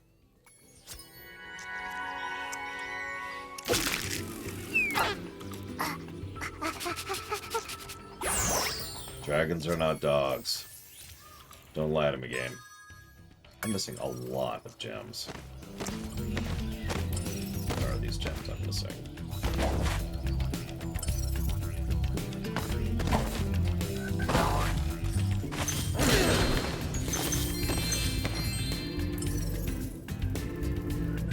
More gems. Oh, they're there. Where?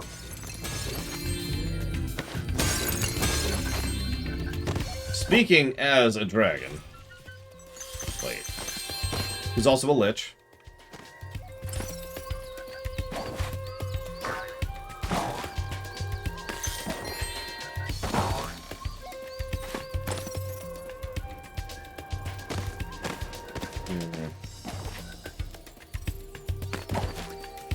That's super duper not happening, Act. As is evidenced by the fact that Zalok is currently trying to get the question bot working. And the many multitude of issues we've had. I know it sounds like a minor thing, but you do not know how much we went through in order to get the first question bot working. In fact, I'm frankly astonished it works at all. 100%. Booyaka. So, something that was suggested, and I'm not going to commit to this, but we are kind of in exploratory land here, is going ahead and actually highlight clipping, aka putting in the highlight reel anytime we give positives or negatives to stuff. Now, I don't think I'm going to do that full time, especially since many cases I don't give a negative or a positive until I've had time to chew on it. So the event is over here, but the actual giving is over here. So I'm not going to do that 100%. But since I'm already very much in the zone with regards to 3D platforming, and I already plan to give this positive, let's talk about level design. So already we've got some cool stuff here. Sheila's Alps, for example. Obviously we get to play as someone else. You would think she'd be more irritating in order to play as, because of the fact that she has that wind-up, but no. In fact, actually she controls much more smoothly than Spyro. Probably at least in part because we've gotten rid of some of the jet speed problems that Spyro has, and a lot of her verticality has been added. This controls very smoothly. And it even makes sense. In fact, if I was to compare this to something specifically, I would compare this to playing as Scrooge McDuck in DuckTales, or playing as Cranky Kong in the recent Tropical Freeze, for example. No delay, no nothing. Boom, look at that. Wow, love it. And then we have her actual level, which once again follows the same tenets of what I was talking about in the previous level, which I've already clipped, so I'm not going to repeat myself here. Everything about this is all about indicators and flow. Let me show you what I mean by that. So first we have to get hit by that moose. Very important. Hang on, so let's rewind a second. So I mentioned gateways earlier. One of the things you can do is use gateways as a way to kind of draw the eye when you're going through a 3D space. This is true for a lot of games. We'll see this when we cover Modern Warfare 2. We'll see this, we have seen this when we covered Cyberpunk, for example. But here we go out, and the first thing we're drawn to is like, okay, new space, new thing, what do we pull in? We've got the plateau we've on, lower area, plateau, plateau, boom, boom, boom, boom. Everything is just pulled in immediately and visually. So now we have our search areas. And that's important for something like a collectathon, where search areas is most of the actual gameplay on display. So if you remember, obviously we already did this level, but last time we were here and there was a person who was like, hey, we need to go and hit these mushrooms. So we go and we hit those mushrooms. Then we have the up area, and we have that up area. Up there were some gems. Up there were some gems, and the finish of the level. But not everything is completely spoon-fed to us, because there's one last thing up here. And yet, even though it's not completely obvious, you'll notice there is still a bit of visual distinction. Different types of blues and different types of whites. Even the little frost hanging from the top of that gate is a different style than the frost in the entire rest of the level, to be able to draw the eye visually up there, if a little bit more passively. So what we're seeing here is better flow, better visual distinction, better design, better levels. So, for the first time since I've been covering the Spyro games, I'm going to give a level its own positive. I hope this continues. What are the names of these stupid levels I just did?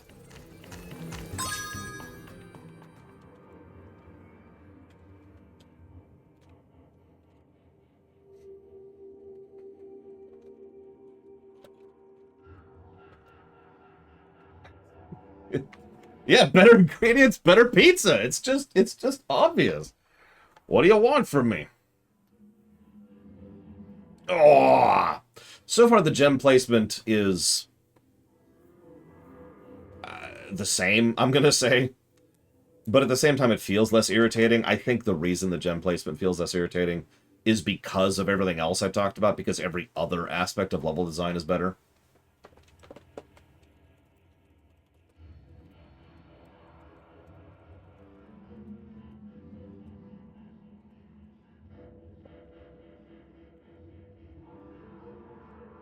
Skylanders is probably a video game, technically speaking, and apparently some pretty high-quality action figures that are, of course, you know, just action figures at this point.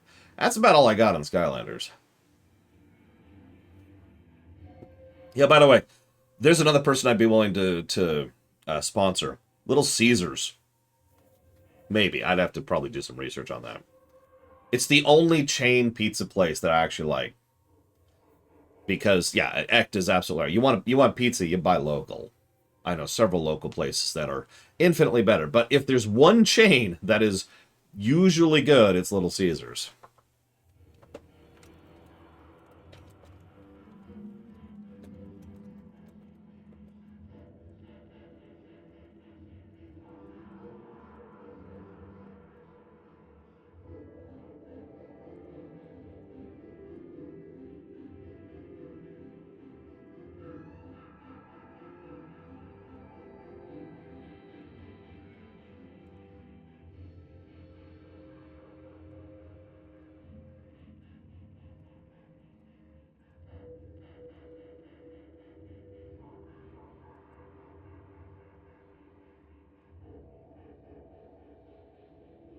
Yeah, Little Caesars tends to be consistent. Pizza, it sucks.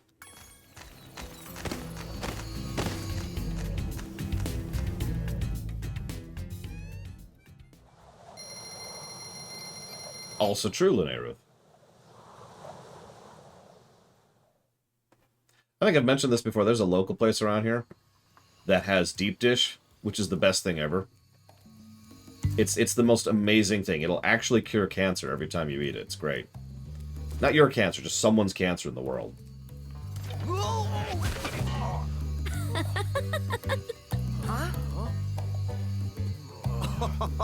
Look out, Hunter. It's the scary sorceress. I've warned you already. This place isn't safe for small dragons and pussycats. Huh?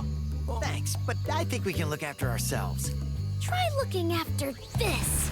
Oh no, it's...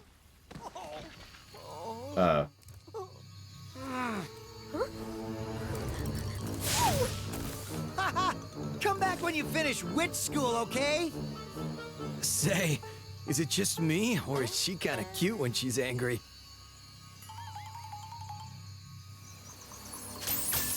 Okay, that was irritating, but it was still better than the original, so I'm gonna let it slide. And by the original, I mean 2. Wait, what? Oh, right, I never actually did that. I suppose I should do that. Yo, Spart! Yeah, I know how to glide. Thank you. I know how to glide.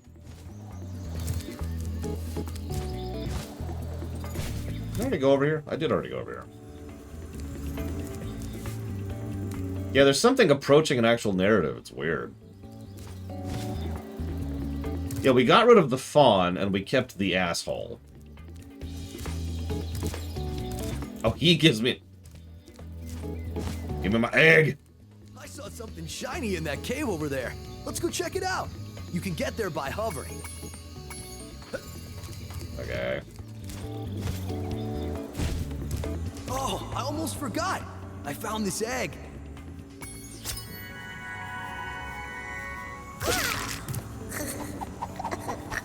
Thanks, Hunter.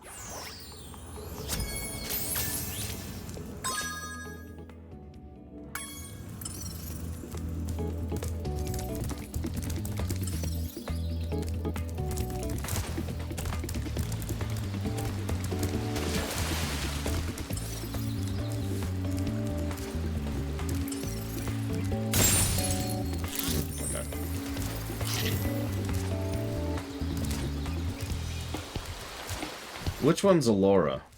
Jesse Ward. Wait, it's working? Hang on. Let's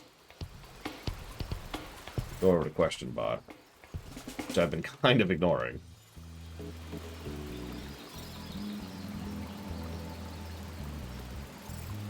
Oh, dear God, it's horrible. So horrible. In fact,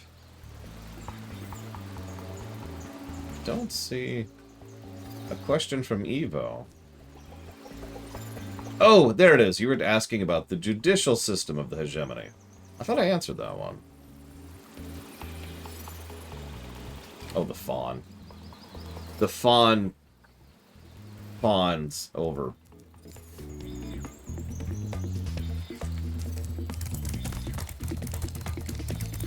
You're fired.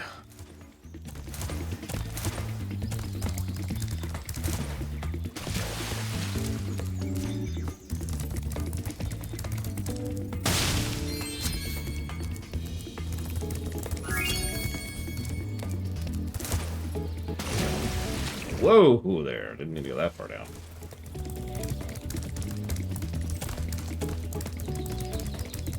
Evo's question. So, give me all the juicy details about interspecies relations.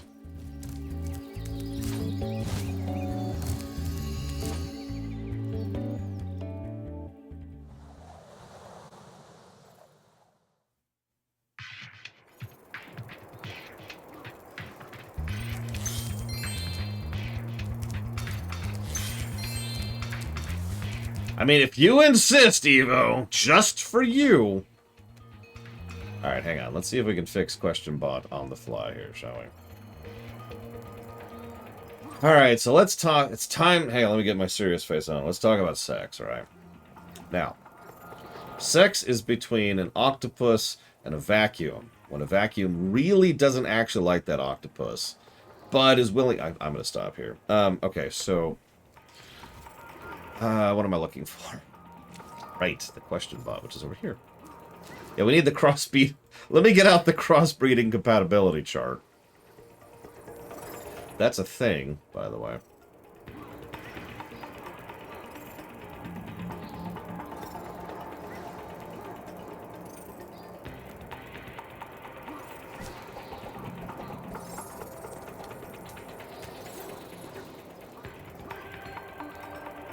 Hang on, I have to scroll up on Zalok's thing. There we go. It really is a thing in D&D, specifically. I don't know what other settings or systems it's a thing in. Oh, thank God I lost my ad revenue. Speaking of which, suicide!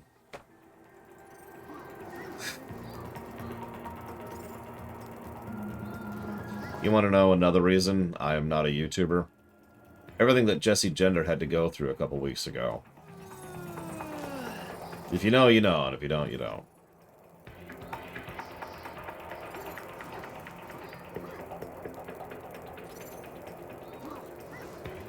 Okay, so we're gonna dump this here.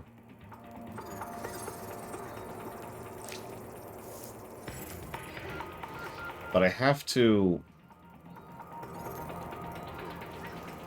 A White Wolf totally has that. The last line of my new ENV example to my new ENV. Where is my ENV? There it is. So, color of text. I see it. Jot that here. Oh God, yeah, that was it, right? The Book of Erotic something. Good Lord. There. ENV updated. Let's shut down Question Man. Now, maybe, I could finally have the question bot up here and not be blinded by it. If you're wondering, one of the reasons I was so interested in this is I kind of stopped following the question bot because it was the one giant bright bot on my screen, and it was literally causing me headaches. So I kind of got rid of it. You know? So, this might actually make a dark mode work. So let's find out. Let's find out if this works. Hang on. I'm doing a couple steps here. Make this work.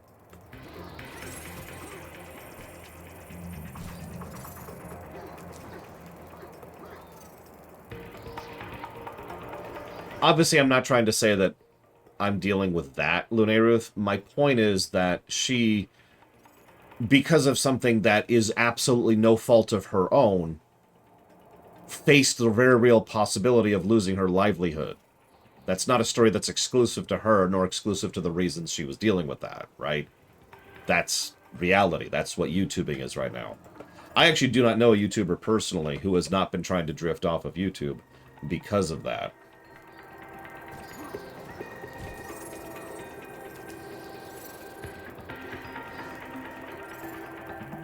There we go. Okay, so it's all black now. I see a Google document. I want to paint it black.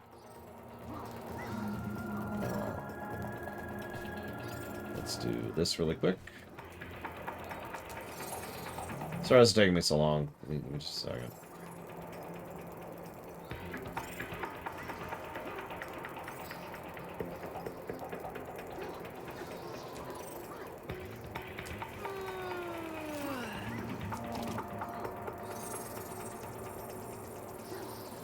I blame the advertisers and the banks. Jackasses. Alright.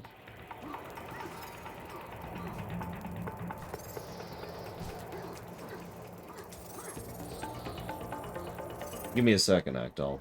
I just noticed your question. Are the devs getting Spyro fatigue? Interesting question.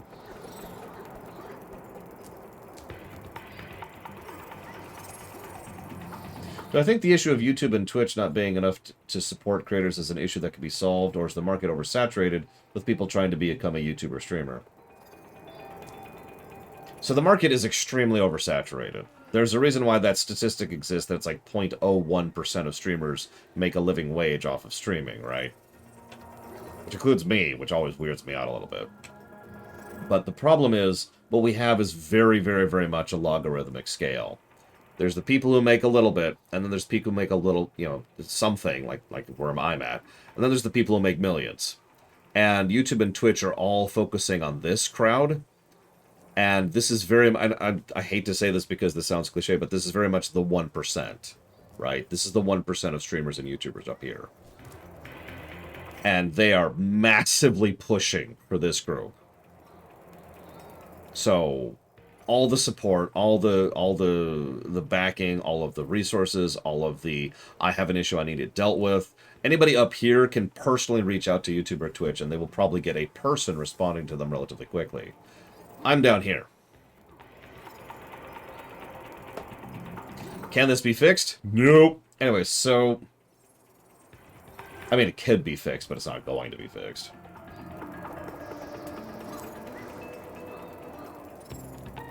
Oh, that's a good point, exclamation mark. They probably have it in stock now, period. I wonder if they have any new flavors this year, question mark. See you around, Jesse Ward. Have a good one. Feel better. Or else. I'm sorry this is taking so long. Give me a moment here.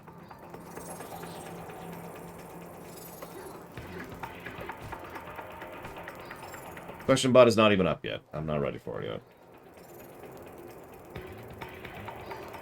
No, not yet, Act. Not yet. I'm not ready for that. Oh god, not right now, no.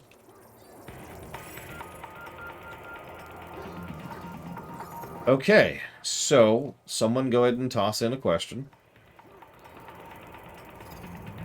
I was going to say, someone with 10 times my views probably couldn't access a real human, Rex.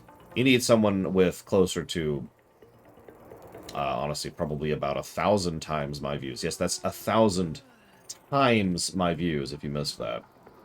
Okay, it's working. Oh, thank God it's working. Thank you, Zalok. I cannot stress how much of a quality of life change that's going to be for me.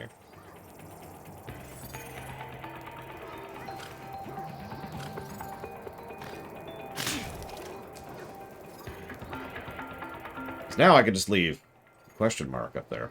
Or the question bot, excuse me, up there.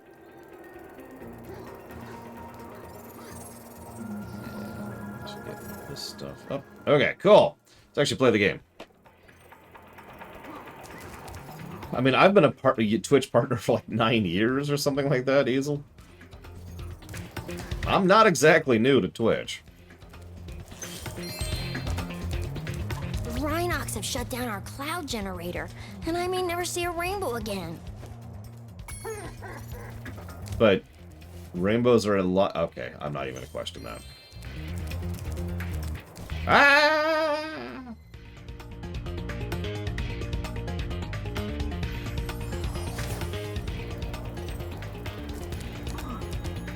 I don't know, I liked the last level, Mr. Red. It's time to start giving some levels negatives.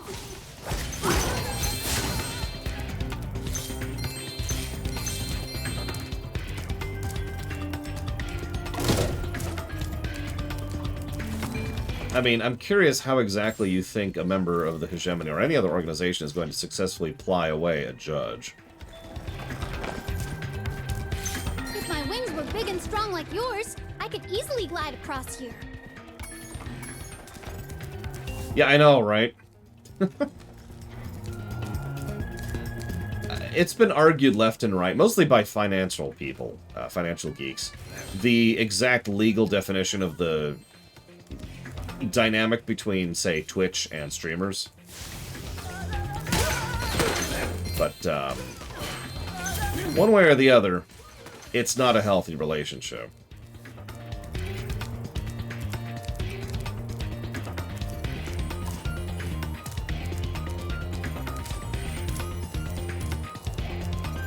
What's the difference, Act? Would be my question to that.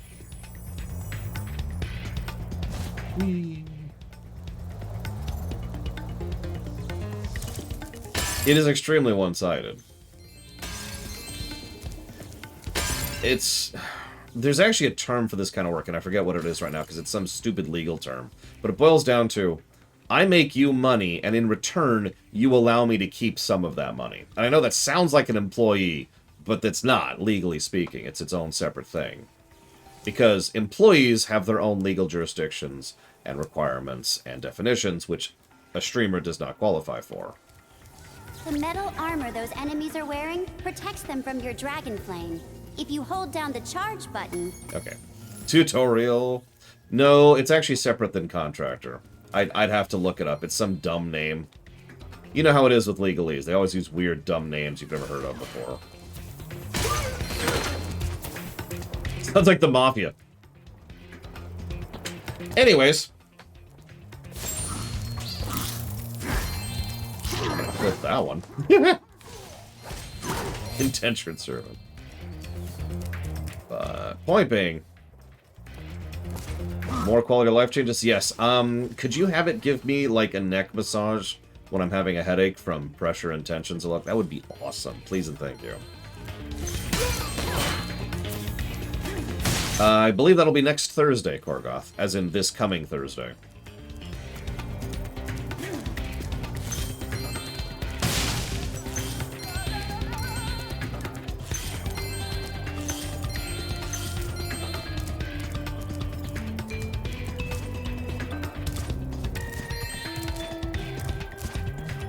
I mean, if Google Docs has that feature, man, I don't care how evil they are. I'm on side Google at this point. Oof. Free neck rubs.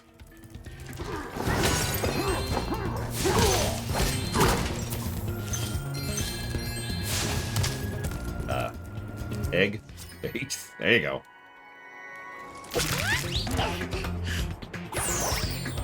But Dive's over there. Yes, I get 3 neck rubs ever. Like, across all of time. Permanently burnt if you use one. I pine cut.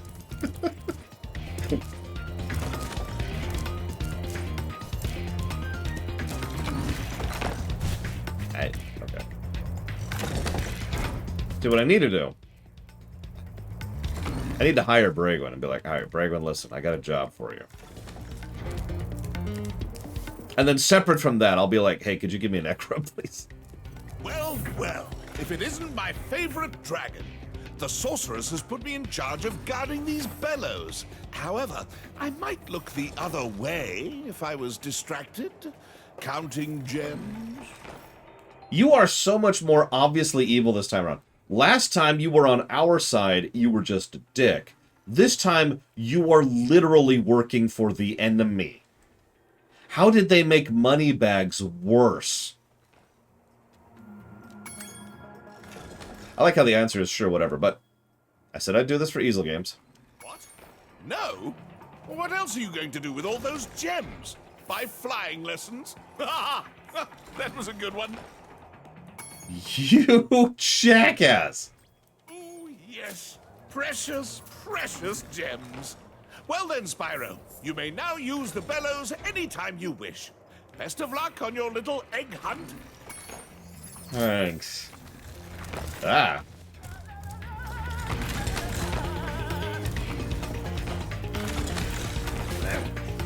Oh, trust me, Hold Bolt. Jokes aside, it would be very easy to make my channel have more viewers if I wanted to. I was talking about this actually just a couple of streams ago. There's literally proven formulas for generating views. They're all pretty scummy. Remember, to get your longest glide, press the jump button at the very top of your jump. And Yep, tutorial. Thank you.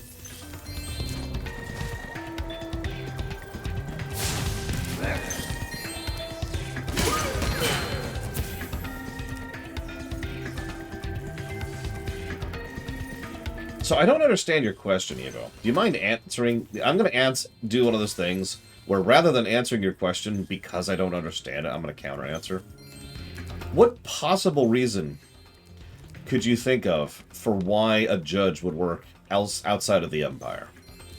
I'm not saying that's not going to happen. It's just never occurred to me. But I am curious. Like, where's that coming from?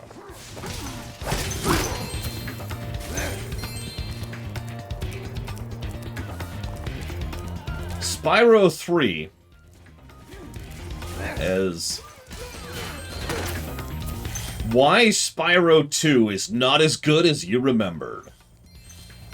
And like a picture of Spyro, except I've warped it with the Photoshop to make Spyro go like this, to make him look dorky and stupid. So I'm being insulting to people who like Spyro, being insulting to Spyro, being insulting to Spyro 2, and arrows just... And then a follow-up video.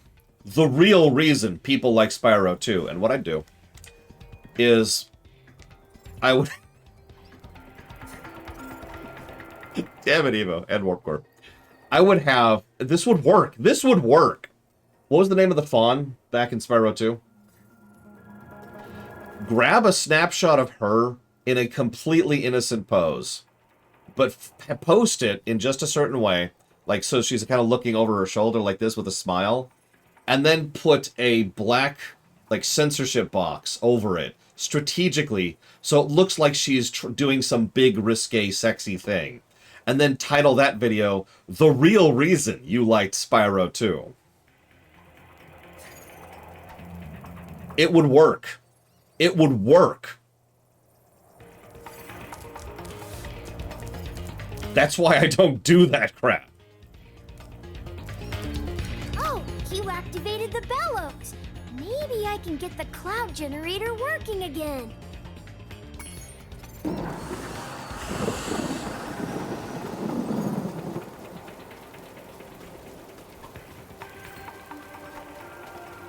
The Rhinox must have been using this thing to clog up the cloud generator. Also, the video would be roughly 7 minutes long, because there are extremely tight metrics on exactly how long a video should be for YouTube to self-promote it. And it depends on the type of video in question. Seriously, you can look that up. That's public info. But they have really rigid requirements for how long a video should be for ideal engagement. God, I hate that word. So, if I had quick save and used it to punch someone in the face with no consequences, would that be bad or acceptable? That would be bad, because they still punched someone. Being able to do something bad with no consequences doesn't spontaneously make it not bad. That's just describing rich people. We usually wake up our rain cloud at the crack of dawn, but these mischievous spirits are stopping our bells from ringing.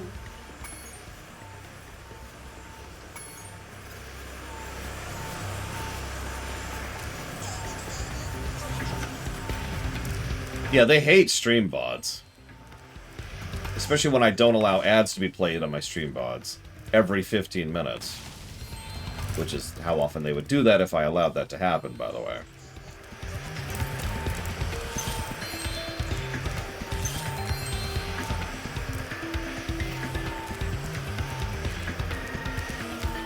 I mean, I wouldn't even call the hegemony evil. I would just call them, you know, not good.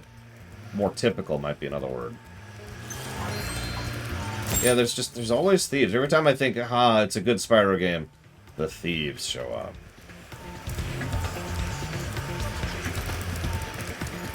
Well, that's an interesting question, Blade Chaval. So let's go back to the real-life rich person example. So if there's no real consequence of the fact that that rich person punched someone in the face, other than the fact that that rich person now feels better about themselves, is that really a bad thing? Like, they've relieved some aggression. And nobody really cares about that person. Hell, they probably even bought off the person that they themselves punched. So they got money out of it. That's a net win. What's the issue here?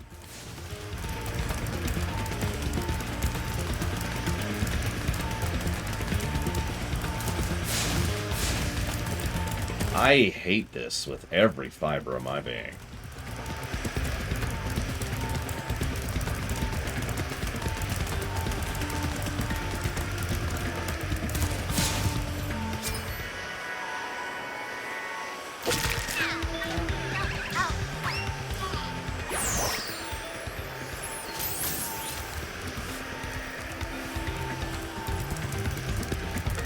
Oh god, Thief 1 was a terrifying game when I first played through it.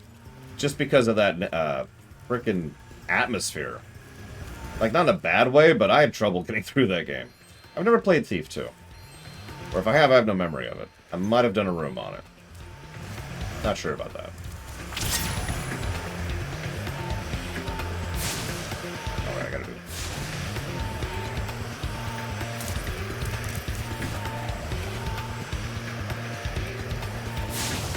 Honestly, if you didn't have to stop to breathe, that by itself would probably make it a lot less terrible.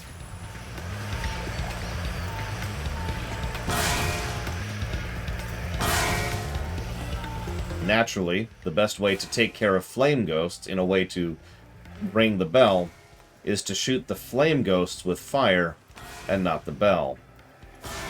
That's just logic.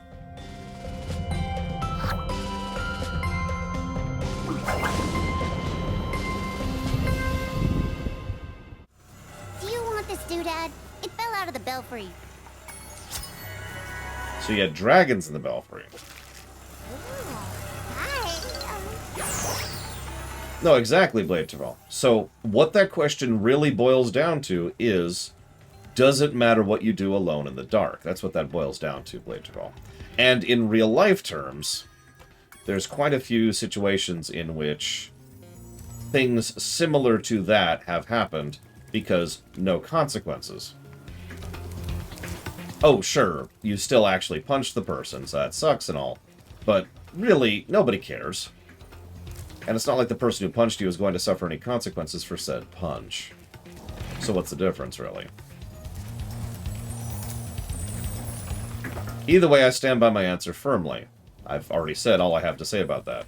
Just because you suffer no consequence, and nobody remembers something evil that you did, does not... This is not where I want to go. Does not spontaneously make you not evil.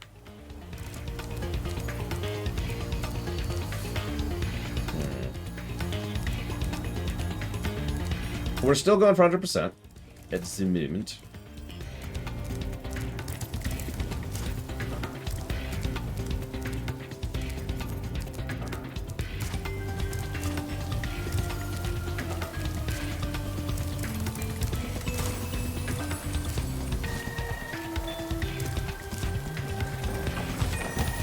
Oh, thank God they got rid of the backtracking. Negative removed. Literally, I actually did give Spyro 2 a negative for that.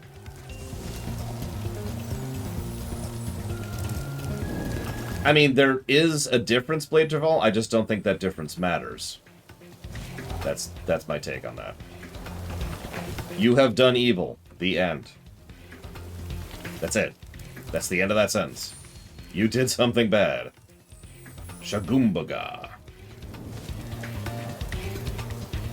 I don't know why you said Shagumbaga when you did evil, but that's up to you.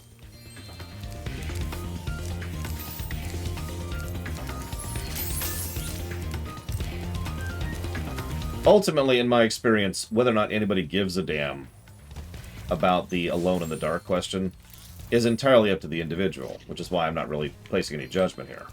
I do care about what happens when you're alone in the dark. Other people don't. That's it. The end. Nothing fancy.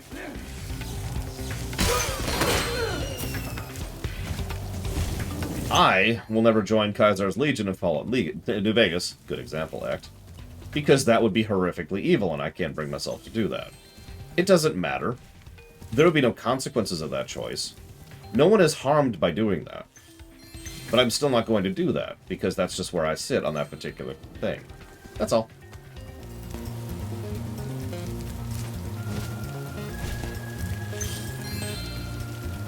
Sugar Magoo. You will keep watching streams, Sugar Magoo. See, that's what Sugar Magoo was actually doing back in the Oblivion roleplay. I was trying to make sure that people would switch over to the streams. It worked! We did it.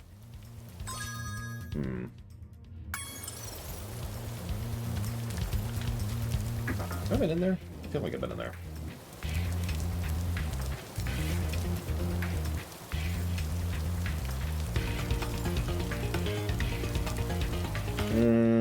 I don't think I have a preference between the two personally, Easel.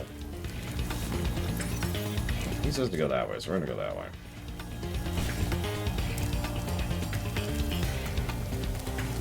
Yeah, sorry, I had to break out the mind control. My bad.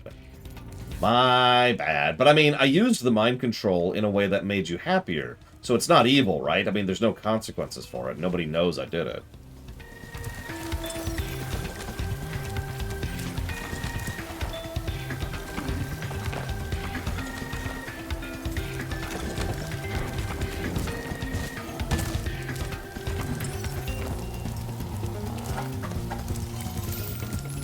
No, I haven't, Act. What happens? Gosh darn it. This is what I was missing. Okay, now what? Up, huh? Okay.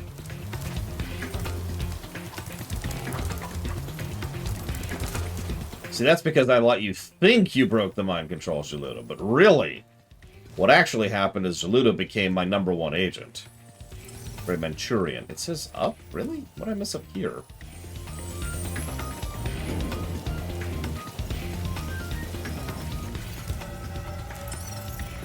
Now it says down. You're giving me some conflicting instructions here, Dragonfly.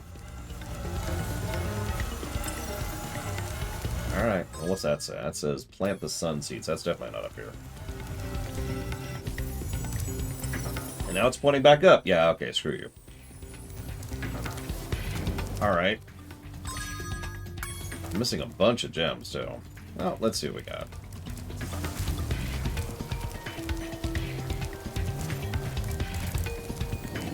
There's another... Oh, right, this door. Our sun has gone out. We can make a new one with our lava fusion cauldron and 3 sun seeds, but they keep burning out before we can get them in the pot. Your sun has gone out. What is this, Final Fantasy 15? Step on the switch to get a fresh sun seed and keep flaming it until you get it into the pot.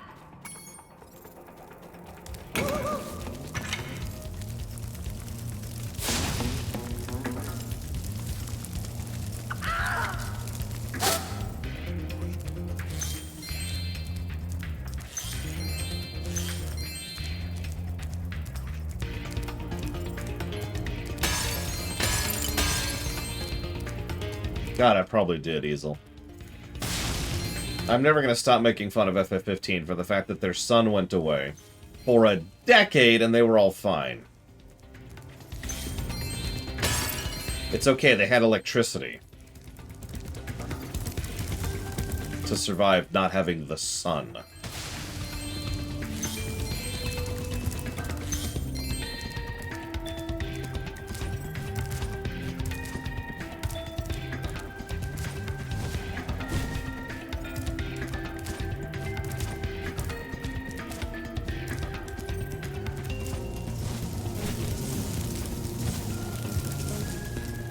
I don't know what's up here.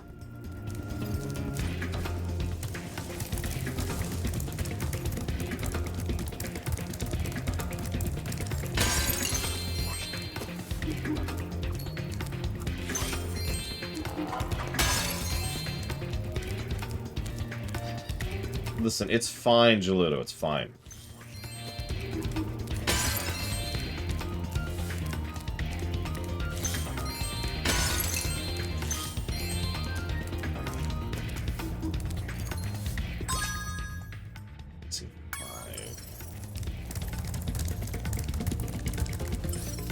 I'm missing 5. 5 gems!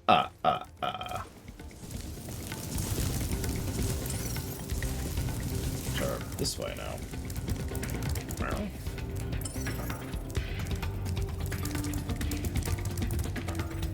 Oh. There we go. Done. Okay.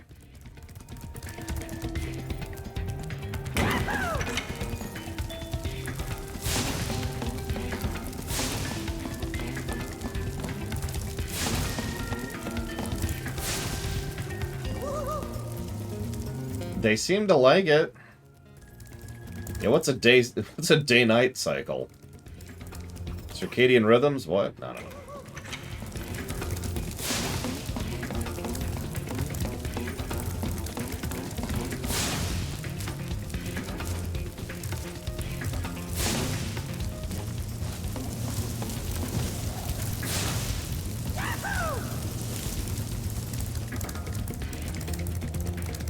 The sun is a beach ball with sunglasses. Thank you very much.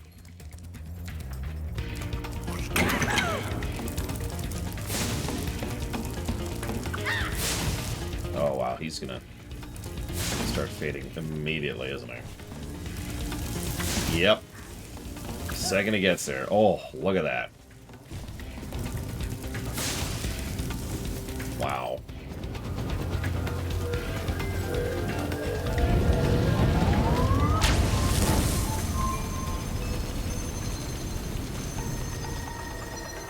Now that's what I call a sun. Here, you can have this last sun seed as a souvenir. think it might be a dud, though. Thanks. Thank.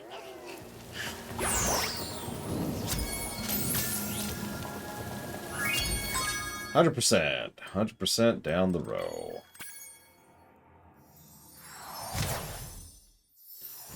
I'm afraid I'm gonna have to give that level 15 separate negatives for Colored Master Spark _1.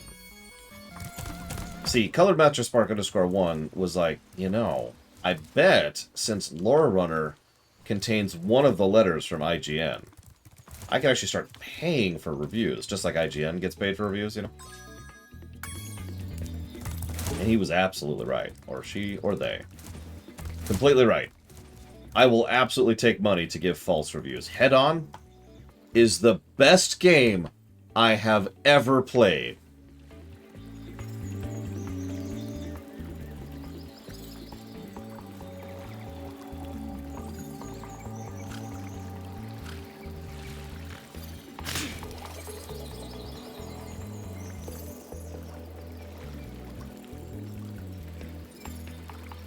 Where's my frickin' notes? I've got stuff all over the place. There. Found him.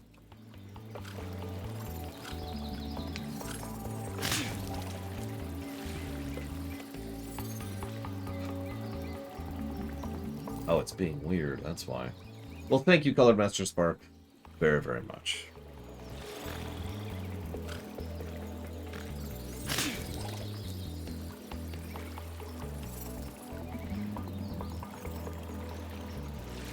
I did have a good Thanksgiving. I do hope you had a good Thanksgiving. And thank you very, very much. I will spread that out amongst, if it'll let me see the damn thing. Looks like we're putting that towards.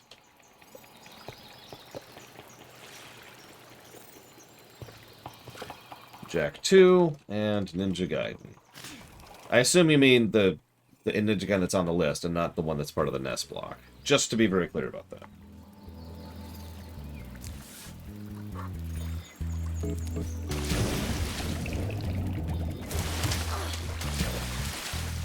Yay! My portal is working. I'll see you at the beach.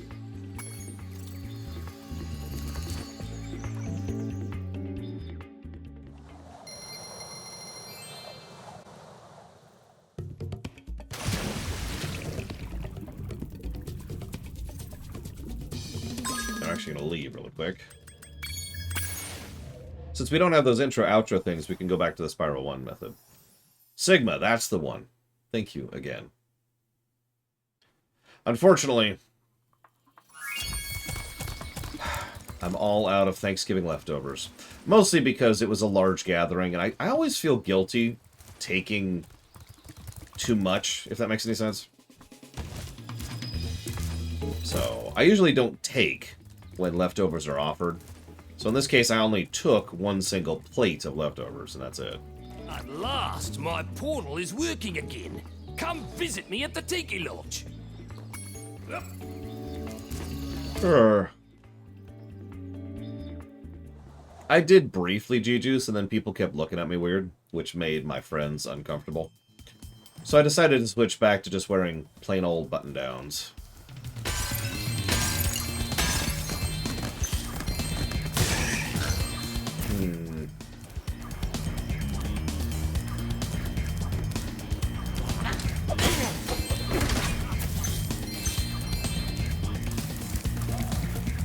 Rhinox are running rampant around here, but I can't get anyone out of the Tiki Lodge long enough to do anything about it.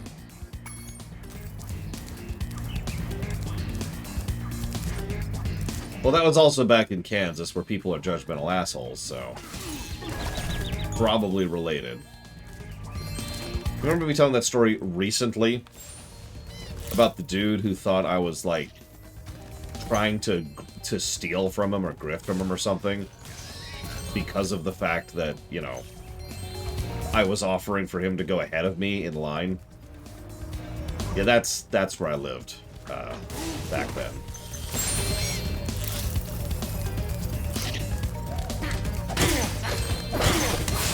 Having said that, I admit I don't like blazers. And it's really only for one reason. It's actually the reason I don't wear a blazer anymore on camera, too.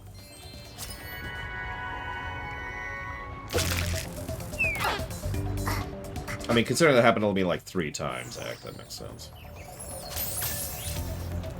Homecoming. Nope, what I'm wearing right now is actually it's a straight-up coat. This is a London fog, specifically. Very nice coat, but, I forget what this is called. It's not actually technically a trench coat, because when you get down to the nitty-gritty, they have all kinds of different terms for this, but it's essentially a trench coat.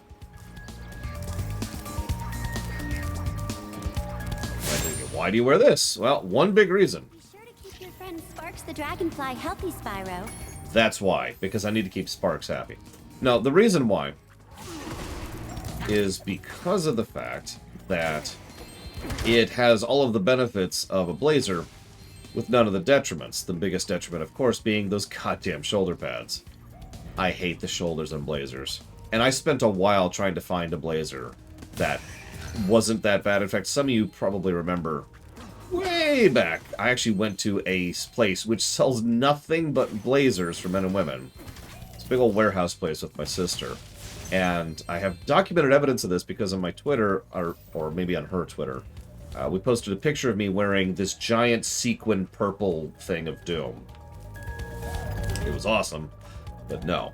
Point being, all of them had that terrible, terrible shoulder pad problem. Big old shoulder pads, and they've just... Like, when I say shoulder pads, I need to be clear. There's no padding here. That's just my shoulder. But in a blazer, they've got the padding in there. So it's like this. And not only is it uncomfortable, it looks bad, in my opinion. I hate it. And getting a proper blazer, either bespoke fit or otherwise without that, is substantially more irritating than it sounds. So I decided to just get a damn London fog, and I have never gone back since. Every now and again, I think about getting a different kind of a coat. But I don't want to drift too far into having a costume.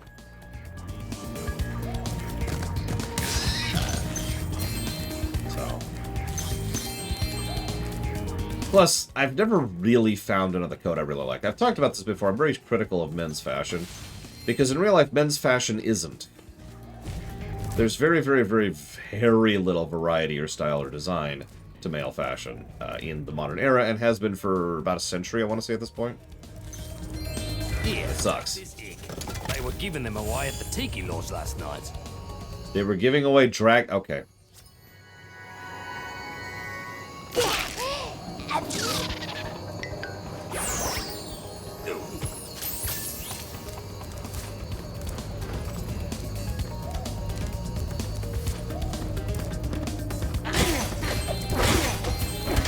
Yeah, men's fashion. Well, wear a suit. In all in total honesty, wear a suit is about 90% of men's fashion. Non-jokingly. It actually might be more than 90%. You know why?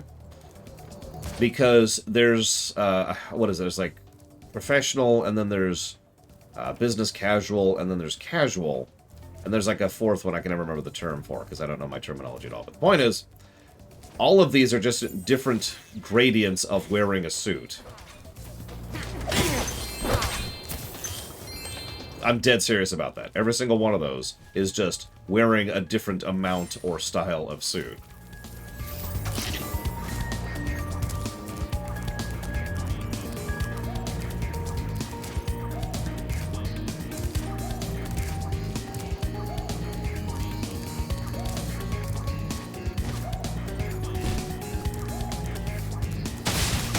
Maybe it's evening wear? I don't know.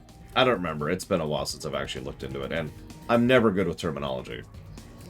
Spyro, you're just in time. I saw 2 egg thieves run through this door. Well, actually, they paid me to guard their hideout, but that's irrelevant. I'll happily let you through the gate to chase them down for a small finder's fee.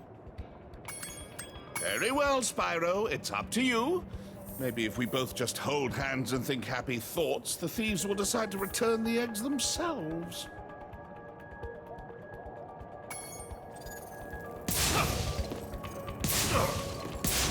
Well, he reacts to it more in 3. Thank you, Spyro. And best of luck catching those dastardly egg thieves.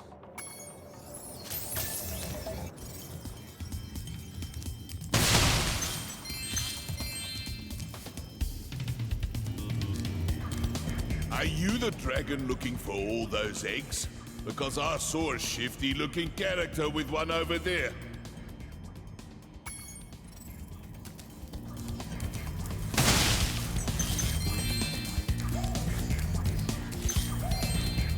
No, Zach Taft. I want him killed. Executed. Preferably. Execute order, kill Moneybags.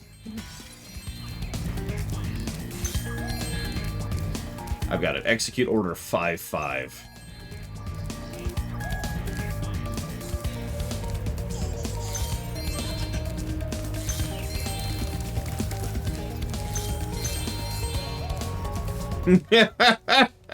That would be weird, Lunaruth. Like, hey, what's up?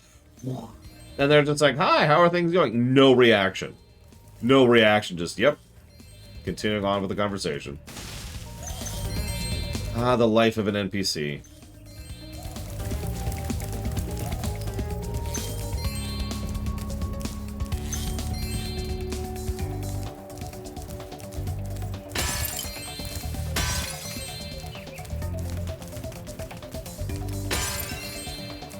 Now, see, I just make Moneybags a boss fight.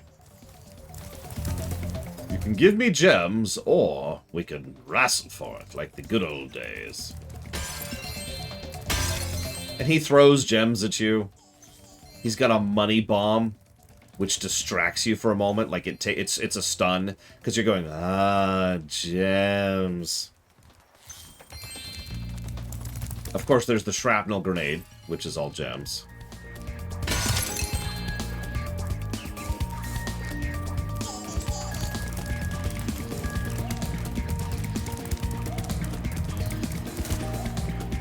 Oh, this is my life now.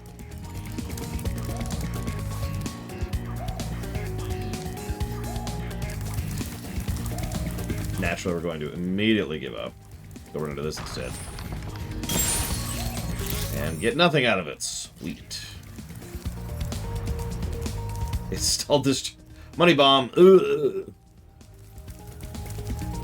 I mean, Lord knows I've gotten some money bombs in my life. Good God. Yeah, actually, it's funny. It's really rare, but every now and again in fiction, you'll see a rich person who's actually a decent person. Yeah, someone who gives a crap and actually tries and bothers.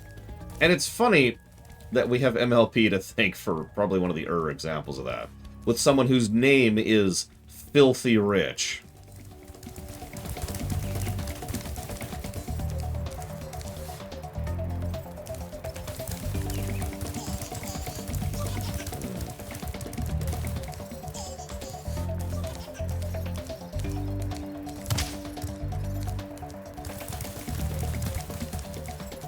I mean, Filthy Rich's actual economic model, which of course I talked about during those streamations, because of course I did, was one that was pretty valid and pretty smart. He was willing to put in the initial investment and really pull her down in order to secure certain markets. And he went out of his way to make sure that his people were constantly happy with both him and his product. And he made money off of it. It's weird how that worked out.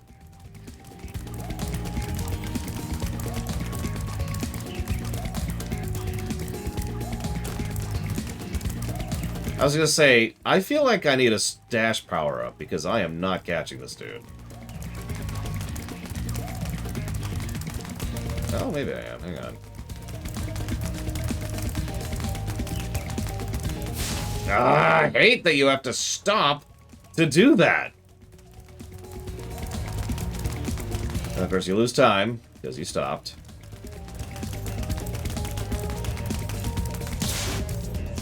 Jackass.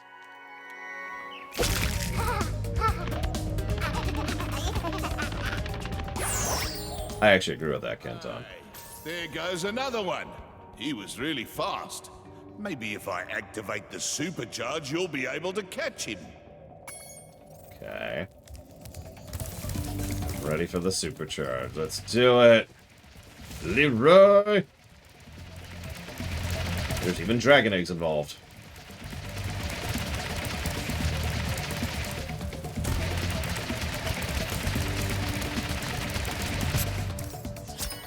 That was a lot easier, actually.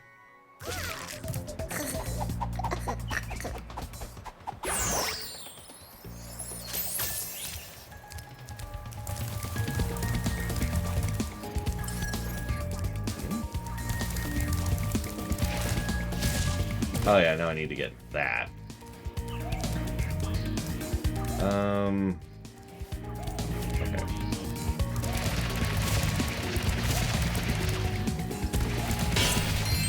That was easier than I thought. Yeah, the camera just cannot keep up on some of these speed sections.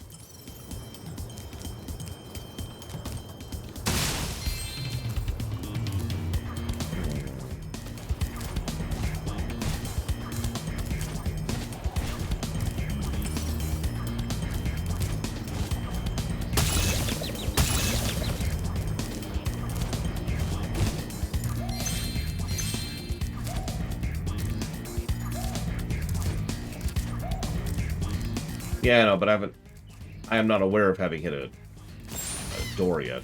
A key door. Naturally, I've actually hit 5. I just didn't notice them. Well, you see, Act. I'm fire type, not rock type. Well, it looks like it's just you and me. I'll keep a lookout while you sort out the Rhinox.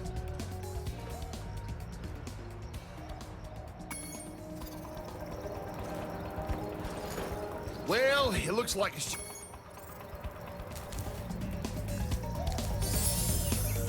Oh, right.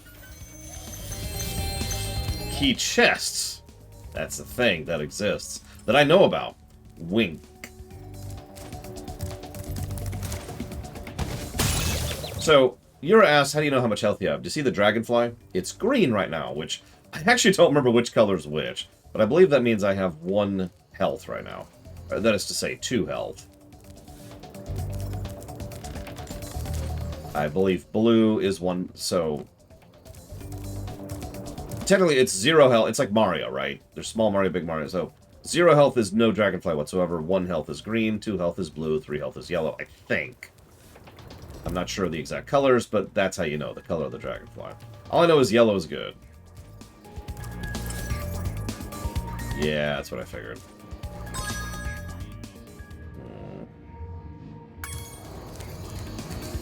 Oh, we'll go ahead and leave for now. Please.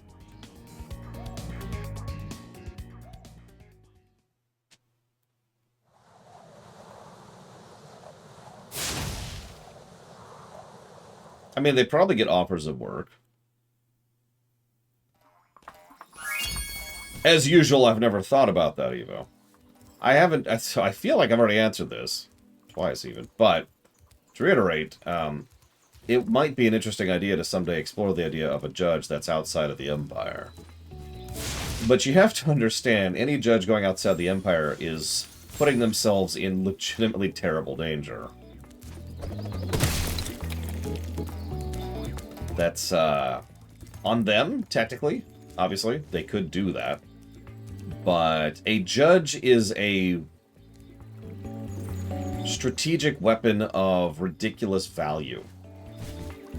A judge is a nuke. We'll use a real-life analogy, because I know you love analogies, and that's all you live for. So, if only one nation has the nukes, that could be argued to be problematic. So, of course, other nations are going to want nukes. But then, what is going to happen if one of those other nations gets a nuke? Or nukes? And pretty much the moment that genie is out of the bottle, well, now you've got a lot of problems that... Oh, God damn it. That didn't exist before then. A better example might be wormhole technology from Farscape. I don't know if you've watched Farscape.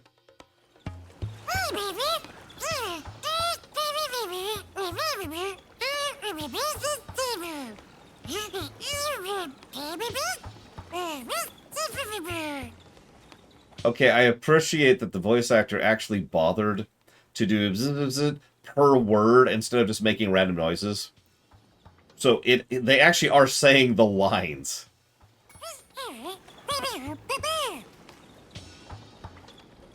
Excellent, Evo. Hang on, let me stab you real quick. There we go. All right. Now that Evo's dead.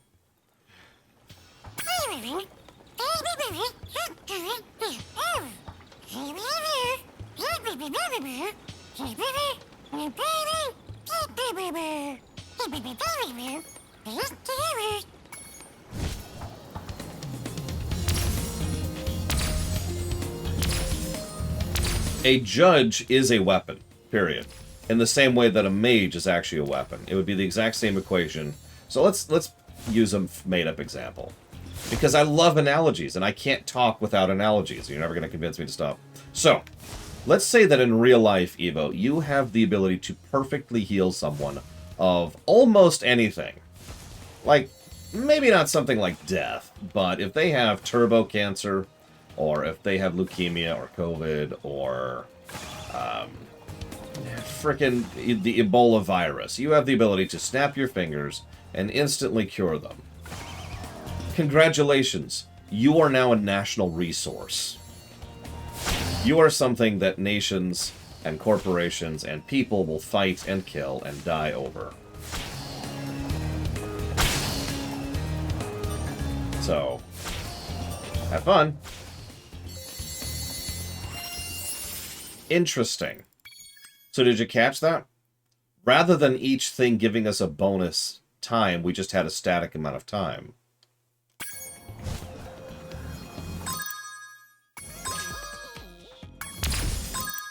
You can choose whom to help, and other people can coerce you into whom to help, because all you can do is heal. You are actually quite weak and powerless when it comes to having a control over your own life.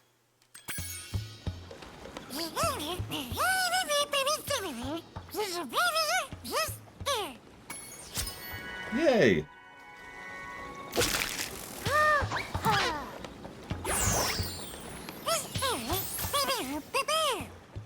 I mean, I could go for a lot of examples about who pays you what and where you're allowed to live and where you're allowed to go, but I could just go with the obvious example. Someone could literally just throw you into a well and seal over the top with concrete if you're not willing to work with them. Or throw you into a cell that nobody even knows exists. It's not hard to imagine different ways in which people will be able to coerce you into working for them. Yeah, by the way, while we're on the subject, one of the other things that's very likely to happen is people are going to want to study you to figure out how your ability works in order to try and reverse engineer it and get it to work for someone else.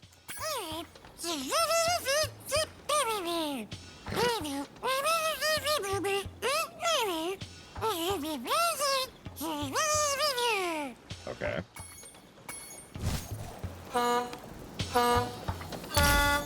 Oh, jeez. Okay. I mean, that's correct, Evo. What possibly could offer the protection and power of an organization like the Empire?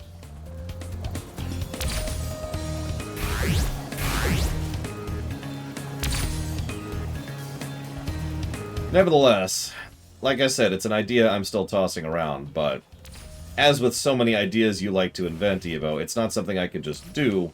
It would involve a lot of thought and care and consideration, because any judge operating outside the Empire would be a sea change. Well, we're gaining a little bit of ground. So, one of the things I've been doing with my niece is I've been encouraging her to use different voices just for fun. I'm saying that wrong. Like, so, we'll be in Stardew Valley playing, and she'll be like, "Alright, I brought your milk for you." And I'm like, "Alright, now say it in an extremely evil voice." And she'll be like, "I have brought your milk for you." And then we both get a laugh out of it. And I'm just saying, I could probably convince her to do the voice pretty easily. Wait, we can cheat easel games? Oh my god.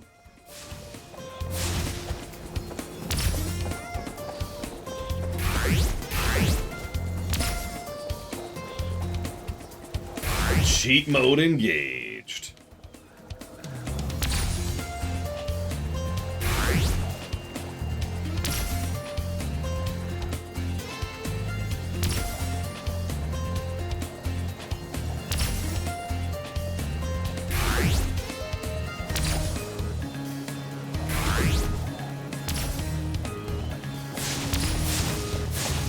No! Well, we barely lost that one. Jesus.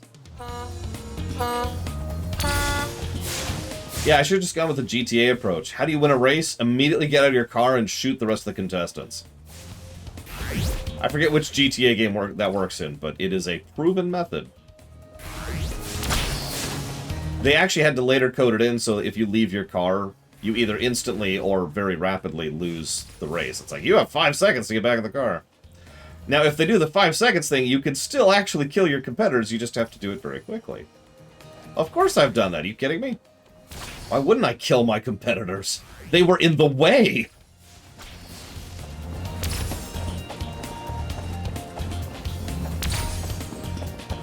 That would be really funny, Pepper. Unlikely, but very funny.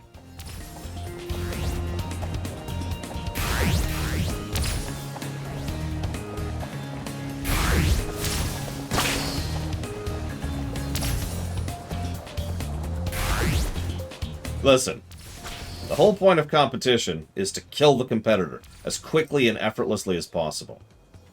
It's not about, you know, branching out or getting new markets or trying to diversify or anything like that. No, it's all about winning. It's all about killing the other guy. We gotta kill the other guy.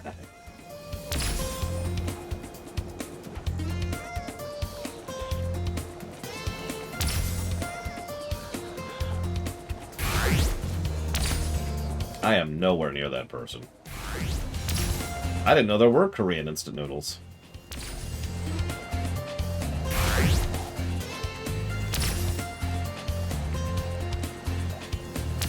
I don't understand why you're bringing that point up, Evo, unless you're just arguing against analogies again, in which case I'm just going to raise an eyebrow at you and then immediately move on.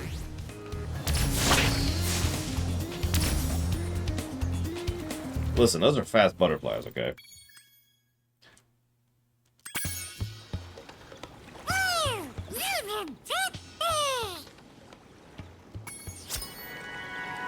Thanks, Sparks.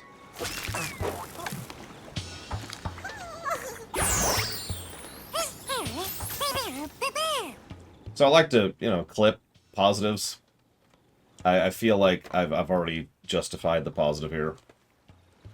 Just for Sparks.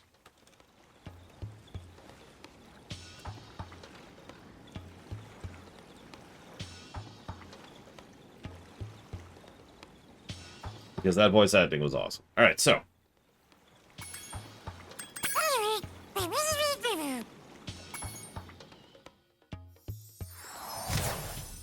You're not vexing me, Evo. It's just... it doesn't work that way. It doesn't matter if ethical considerations get in the way. If you have a white mage, one white mage, or even 10 or 50 or 100, in real life, those have become a national resource. That's life. People have already been treated as resources for all of human history. That's nothing new. The only difference is how much people care about those people and how much they're willing to go to bat for those people. Is that it for the moment? No, I haven't done Seashell Sword. I apparently forgot something. Because of course I did.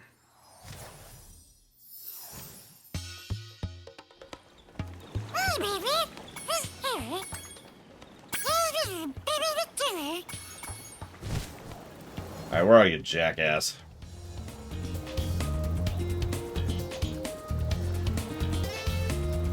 He's not over here.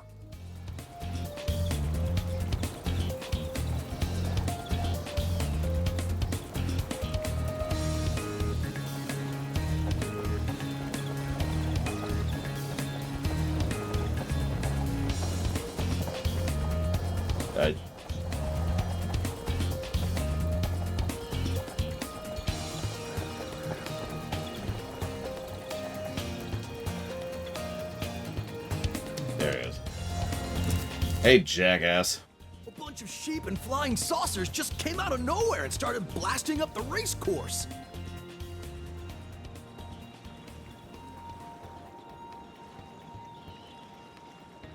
Looks like I'll have to hop in my plane and teach him some manners. Look out, sheep! Here I come!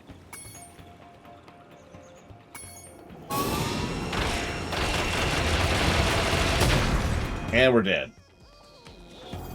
Whoa! A bunch of sheep and looks like... Look at... Well, yeah, obviously, Evo. I do also agree that water is wet.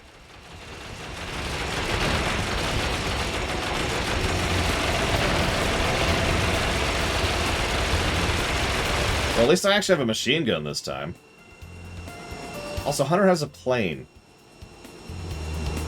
Hunter just has a plane. Whoa! Whoa! Look!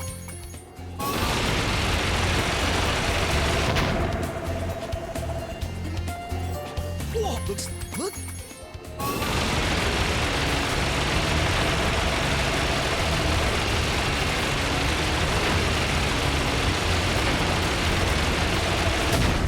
God damn, those are... My hitbox is gigantic. This is actually worse than anything else. My god, look at this. I have to play like a slug.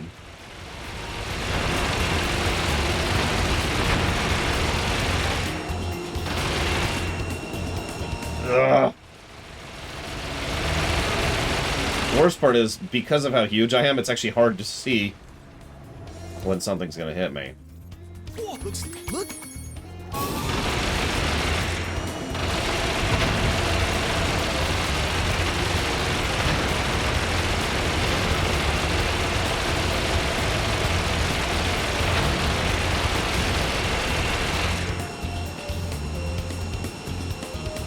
Hunter, why is your plane so huge and ugly and stupid?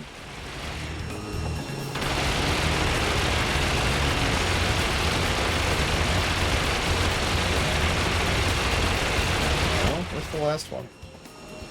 Oh, for God's sakes. Woohoo! Check it out! The squad leader had abducted this egg. At least you weren't holding it hostage this time.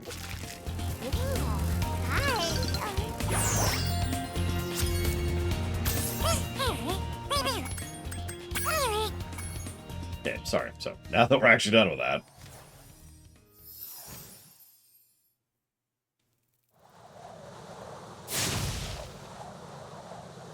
Sorry, I was thinking of Hunter himself, because Hunter's ugly. And stupid. And worthless. Hi, I'm the Lord Runner.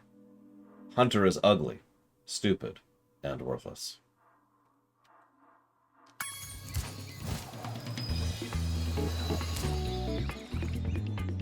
What, that's it?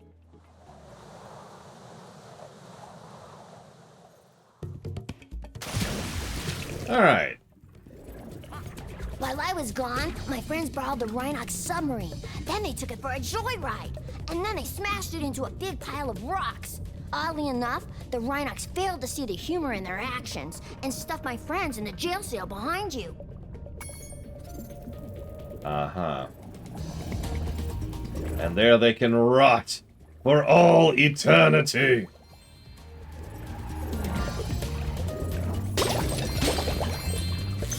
You know what? That's fair. Speaking... Hi. I'm the Lore Runner. I'm stupid and ugly, and even I am not as worthless as Hunter is.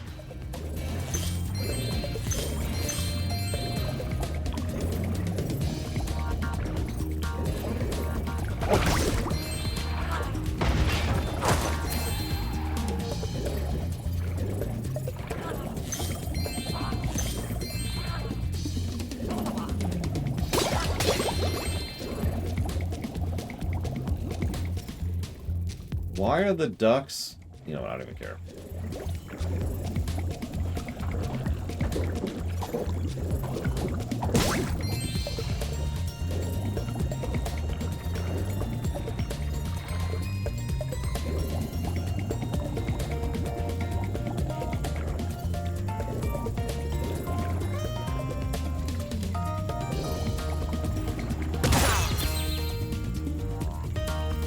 Oh god. No, Innocence. No. Please.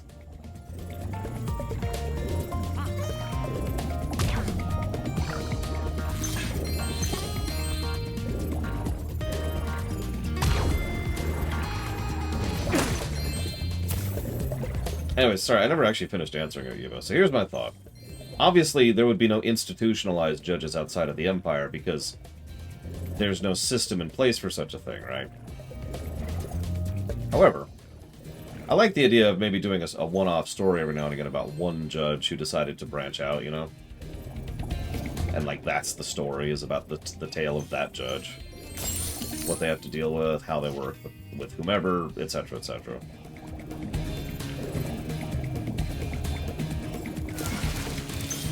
Also, it'd be interesting to learn how they got their judge abilities, for that matter. Since all judges trace their abilities back to the original judge, who, spoilers, was back on Earth. If you want a quick summary of your progress in a world, you can press the guidebook button to... Cool. Thank you for the tutorial. Moving on. Please stop trying to kill me.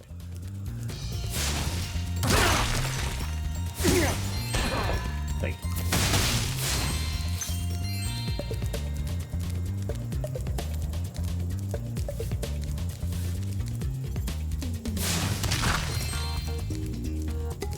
Hey Ross, I'm so sorry.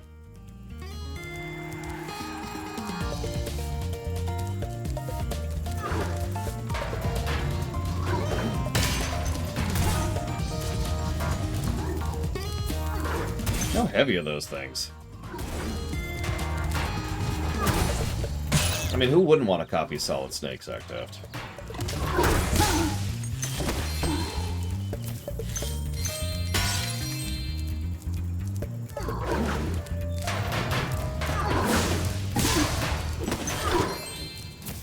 Largest amount of death flags I've ever seen in a character? Oh, geez, I don't know. We've streamed games where it's been extraordinarily obvious someone was going to die. Of course, I can't think of any examples off the top of my head.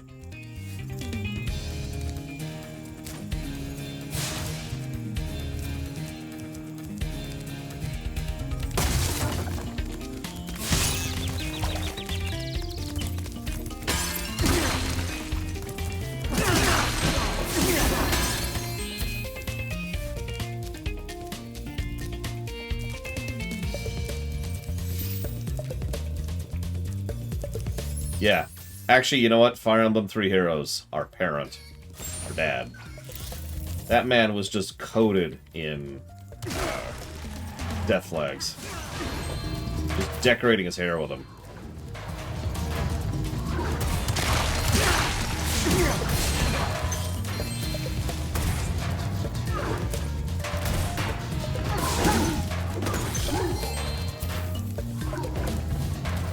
No, see, it's okay, Evo, because it was funny.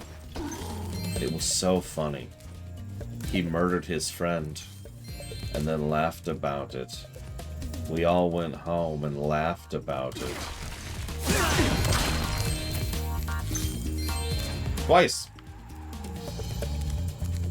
He was like, hey, I need a new friend, I lost my old one. Yeah, no problem. I'll be your friend. Thanks.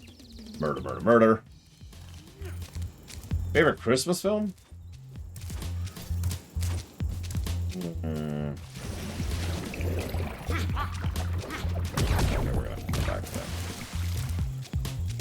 Now I gotta think of a Christmas film I actually like.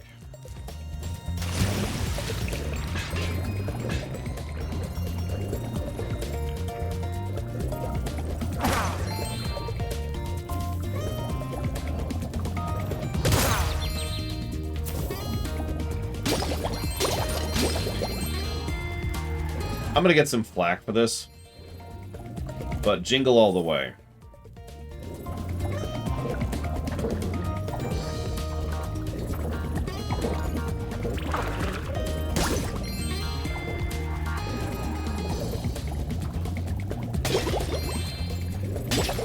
It is a surprisingly fun film. Like, you look at it and it looks like it's a terrible film. And I mean, it's not a good film. But it is a very ridiculous film, and it kind of leans into that hard. I mean, the moment the functional jetpack became involved, I think we all knew where they were going with that one. Yeah, that's the Arnold Schwarzenegger bit. And Sinbad, I think, played the villain.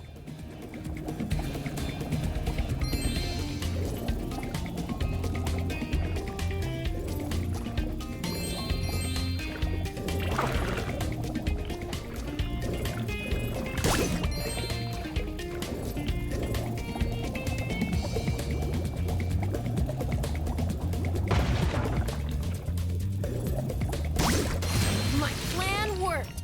That dumb octopus dropped the jail key while he was shaking me. Now I can free my friends. The one where he's Santa Claus, Ross? Oh, I forgot to tell you. One of the Rhinox had this egg in his lunchbox. I don't remember the name of it, but I know the one you're talking about. I think it got a sequel.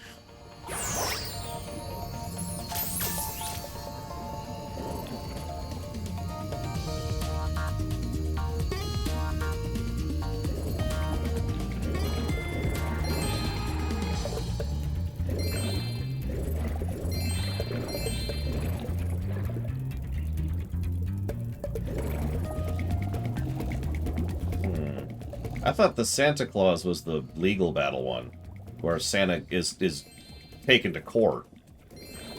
And it's actually really horrifying if you think of it as some random dude who has, you know, mental issues and is actually insane and thinks he's Santa Claus.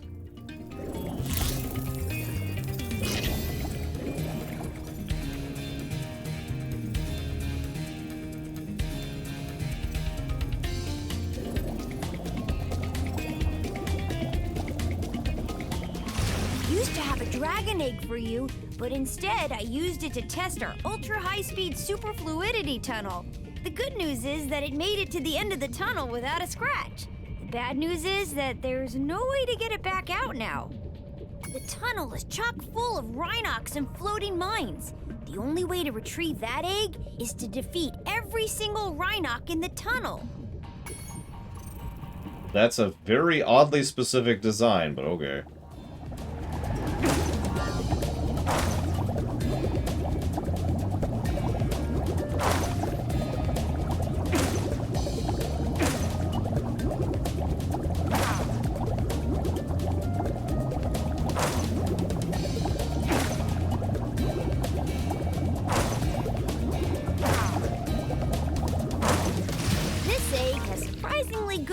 Dynamic characteristics.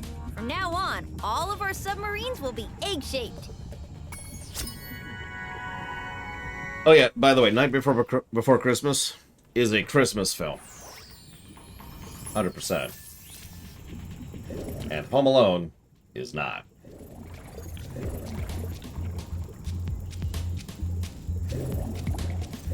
Yeah, that was interesting.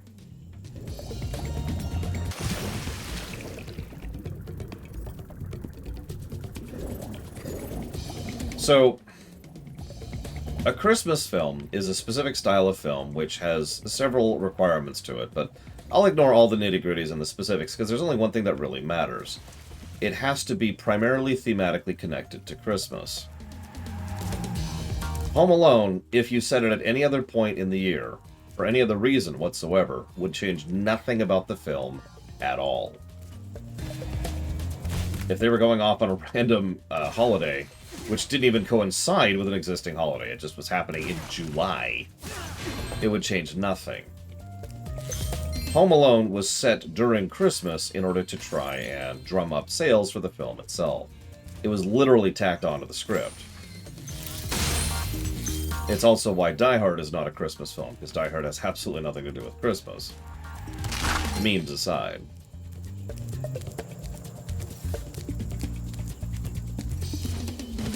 Having said that, Nightmare Before Christmas, if you remove Christmas, the film doesn't exist. Right? Like, the film doesn't function that way. The whole point of Nightmare Before Christmas is the Christmas part. Hence, Christmas film. Oh, hi, Spyro. Some of my seal friends are trying to take down a Rhinox fortress. I'm about to go and lend a foot. I love the smell of singed Rhinox in the morning. That's terrifying, if you think about it. Especially given what that actually references.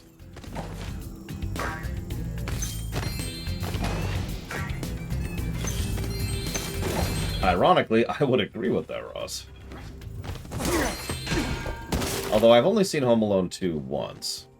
Hi, Sheila. The Rhinox have built a fortress on our beach, and we're going to blow it to smithereens. We just need you to take out all the turrets for us. We're lighting the bomb now, so just make sure to stomp all those turrets before the fuse runs out, okay?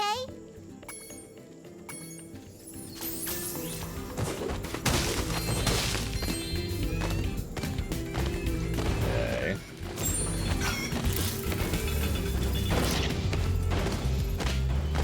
Oh god, I'm timed.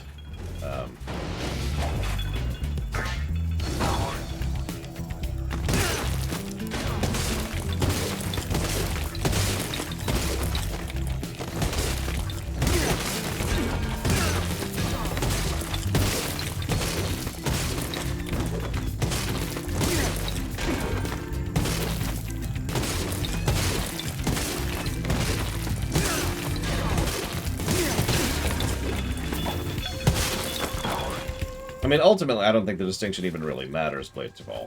You know my opinion on definition wars.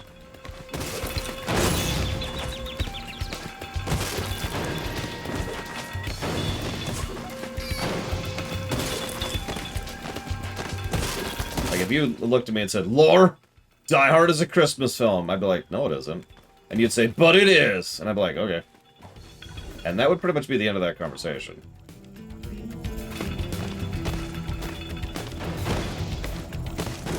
Okay, so, like...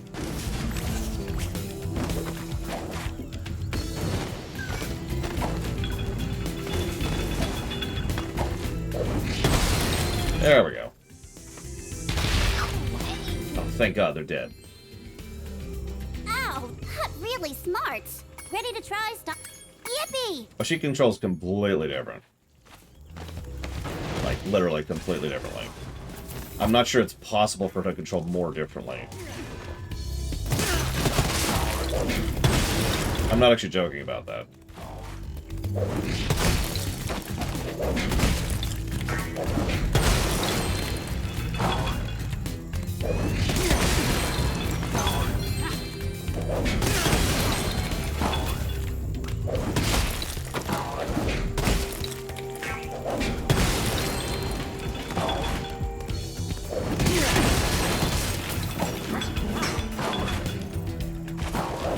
Oh yeah, that's also why a Hearthwarming Eve and the other two Hearthwarming episodes are totally Christmas episodes.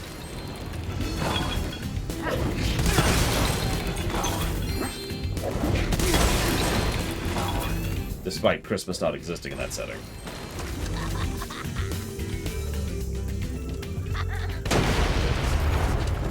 That... Wow! I can't believe I survived that blast. It's a good thing I kept this egg nice and safe in my pocket.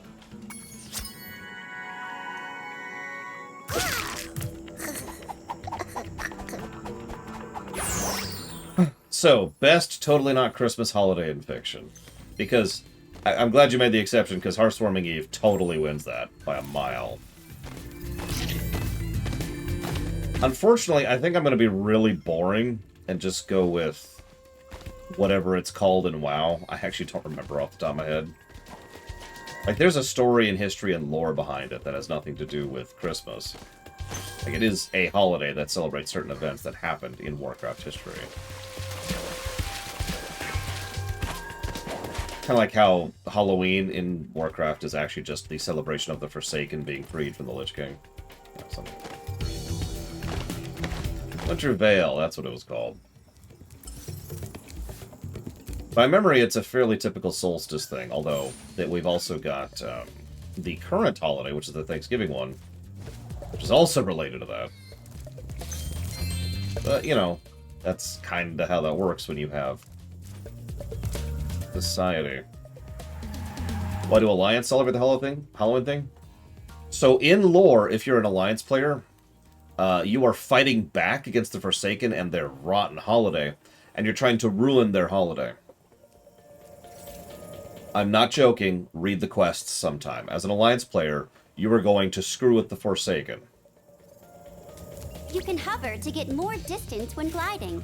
Just press the action button at the end of your glide.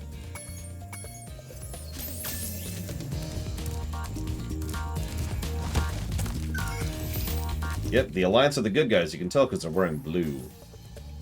A Labor Day in Warcraft? I think so.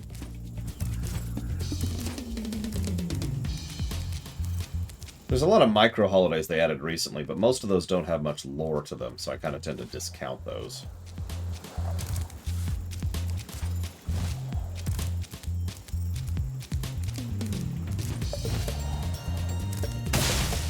Yeah, the Alliance has always been very anti-undead, which I know sounds like a weird thing to complain about, but when the undead are just people, in fact, they're primarily victims, it's a little bit less cool.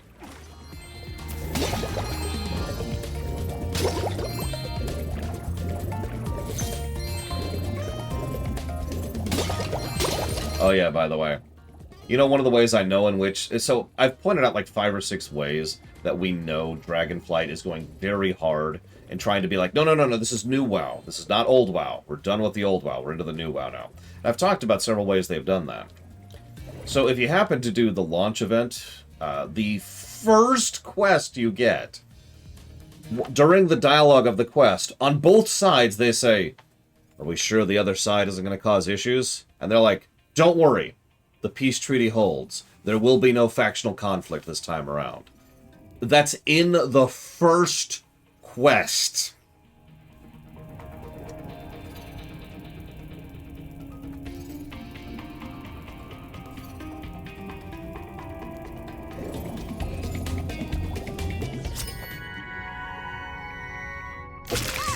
Oh, who knows, Mr. Red. Aww. TOS does have a Halloween episode. It's not very good, but it led to a cool Halloween STO episodes. That counts, right? Also, you want to hear something really stupid that I only realized recently? STO and TOS have the same acronym, just rearranged.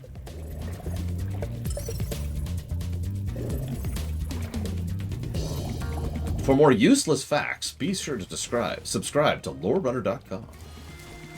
LoreRunner.com. It's the website you can't subscribe to, because we tried that and it sucked. Ah! Pay attention, Lore. Yeah, Futurama had a pretty good Christmas episode. In fact, it had at least 2, I think. On my head. I mean, that's true, Lune Ruth, but let's be clear. That was the developers talking to the players that, no, really, we're done with the old WoW. We're definitely doing new WoW now. Wink, wink. Like, I could feel the wink through the quest dialogue, you know what I mean? I'll get up there.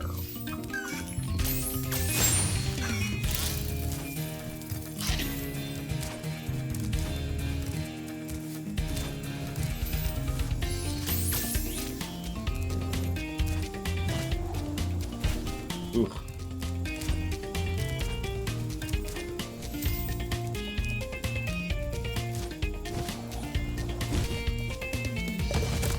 I disagree with that. Yeah, one more try. This is almost assuredly bomb jumping, but whatever. Nope. Okay, whatever. Okay.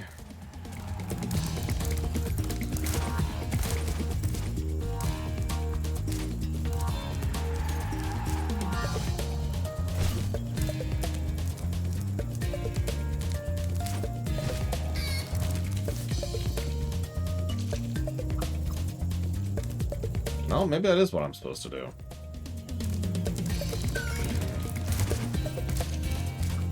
Okay, maybe there's something on the other side. Maybe there's something on the other side.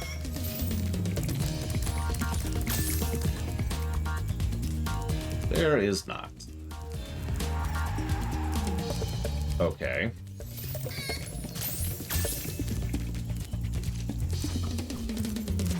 So, if I'm just wrong here, feel free to tell me, because, yeah, this is almost assuredly not the intended route, but I can't see any other route.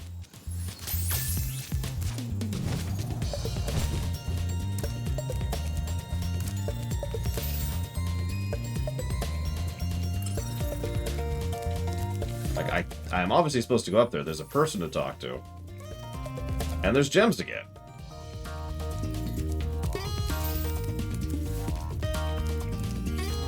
Wait, there's a story in this game, Act?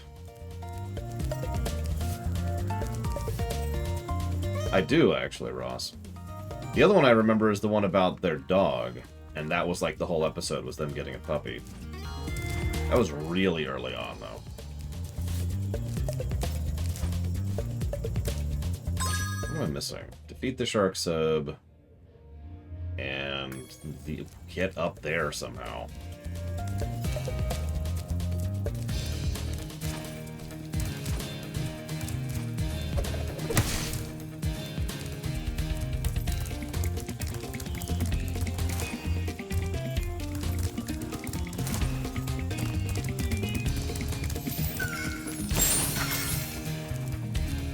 Driving that submarine was a blast!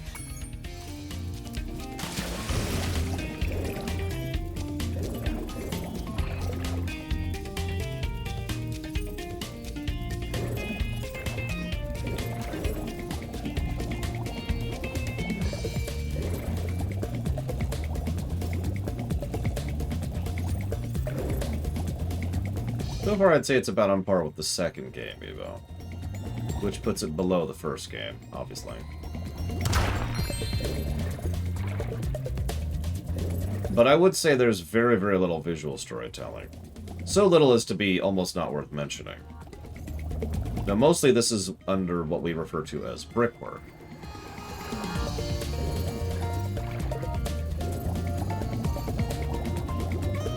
Ironically.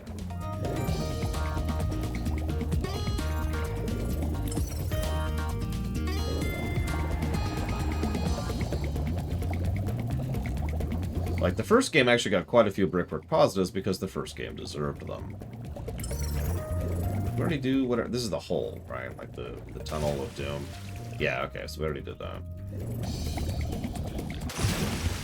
And yeah, the visual variety isn't quite as good as the first game was either. Although, granted, we are still in the first world.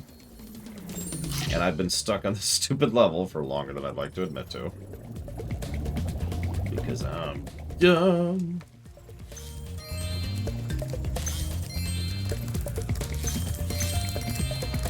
Why do you call it the Stonemasons? Or that's what the Stonemasons Guild is all about. It's trying to convince people that bricks exist. Ooh, the Rhinoc has challenged us to a naval battle. Our speedboat versus his nuclear shark submarine. We'll get the dragon egg he's guarding. If we lose, we'll have to spend a month doing kitchen patrol. What do you say? Do you want to take on Bluto? Okay. Okay, good luck. Just remember, stay away from the sharp end.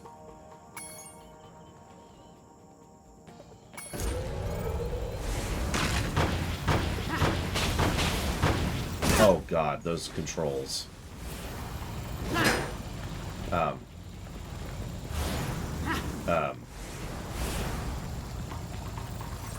there's a gem. How do I get the gem? How do I get the gem? Oh my god! Okay, whatever. Let's go in here.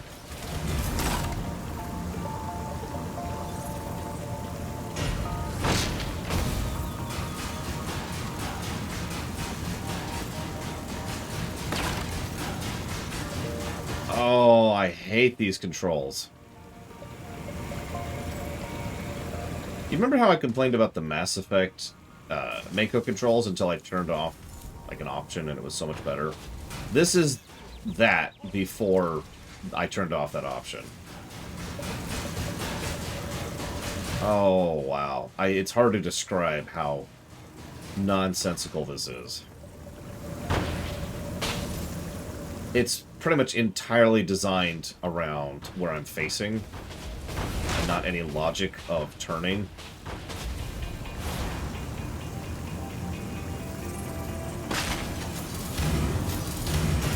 Which, if you're wondering why I keep doing weird turns, that's why. Oh, yeah, he's repairing. He's repairing. You're not allowed to do that.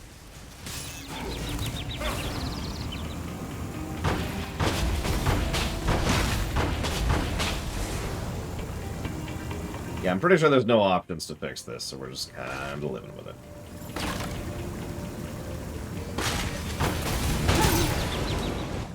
Wow, that's the first time Pluto was ever lost. You dragons must have a ton of talent.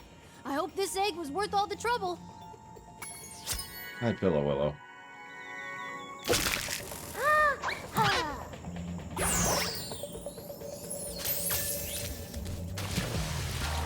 Where's my jam?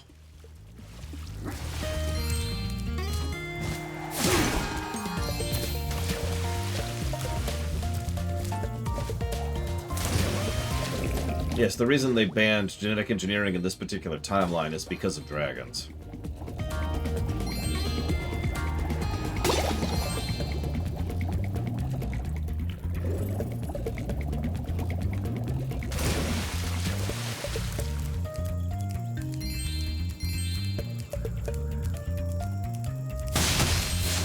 What context is needed? Genetic engineering, dragons, ban. And gems. The dragons really like to hoard the gems. That's the other reason everyone banned them. Nobody likes a hoarder.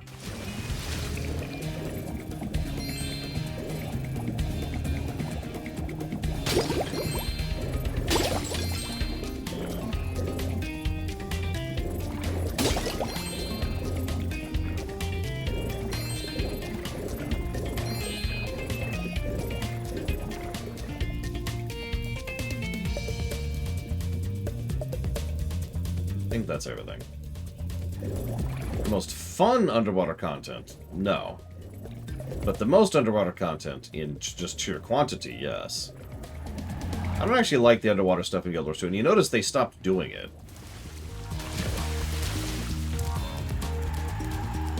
Adult Spyro? Extremely edgy.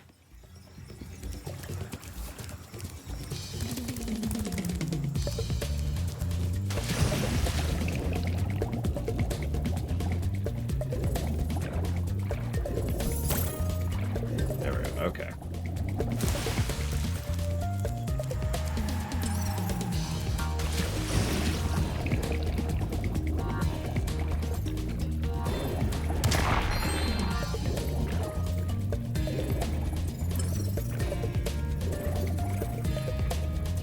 Why am I not getting any audio cues all of a sudden?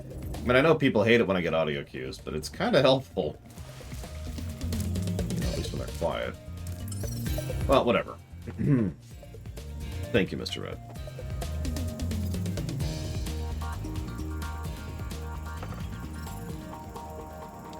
So, no. What's your next suggestion?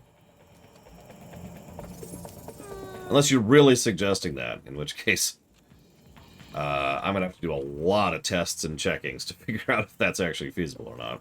I don't even know what the games are not called. What are they called? Because it's not like this, where I could just buy the Reignited Trilogy and be good with it. I don't even know the names of the games.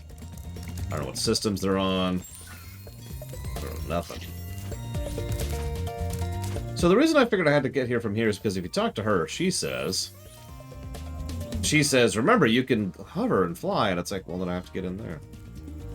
Okay, so let's see. So we've got...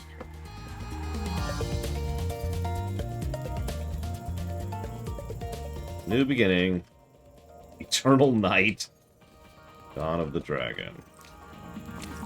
I am super gonna need a backup on that, though. And thank you, Ross. If you want to put that towards something, please let me know. Eternal night.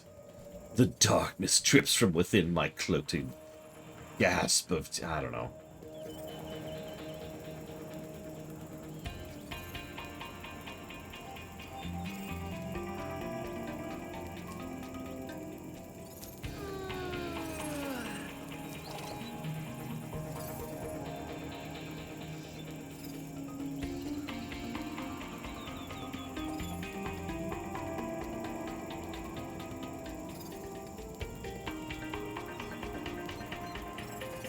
Sorry, look at something up. Don't mind me.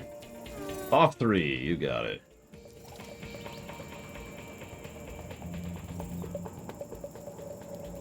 The Edge Trilogy. FTL. God damn it. There we go. Okay.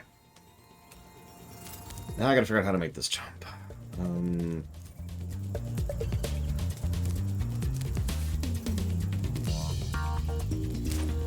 want to see some. Just have a vague idea, which isn't gonna work. But I'm gonna try it anyways.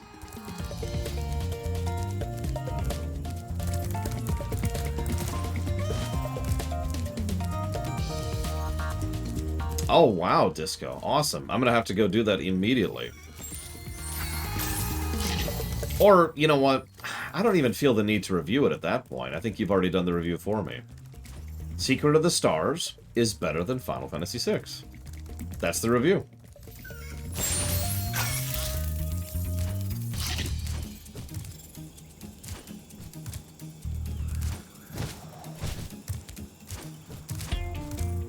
Never would have crashed that submarine if Sal hadn't tried a handbrake U-turn during an inverted barrel roll. What's an inverted barrel roll?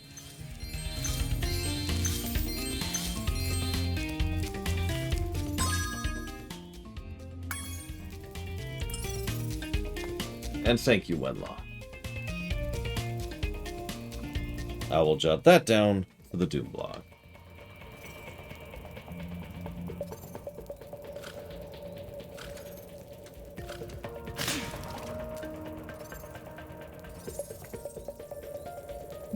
Oh, Maverick. Oh, that makes perfect sense. Okay, thank you for clarifying that.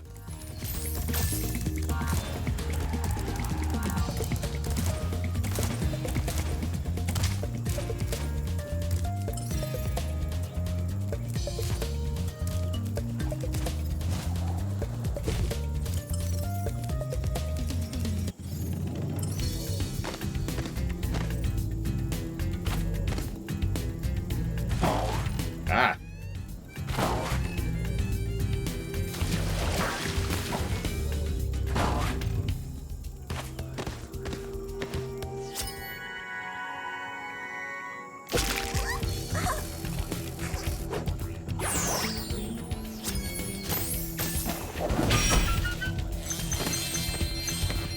There we go. 100%.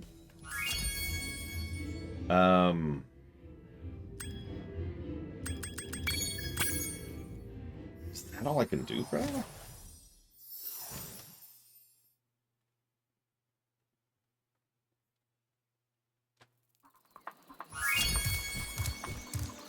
We did that, we did that. Yeah, that's right. It was the... It had some mole person or something. I don't know. I don't remember who it was, but it was someone we don't have yet. So I walked up to the thing and it's like, you haven't rescued this person yet. And then it spit on my face and took my lunch money and took my girlfriend. Killed my cat.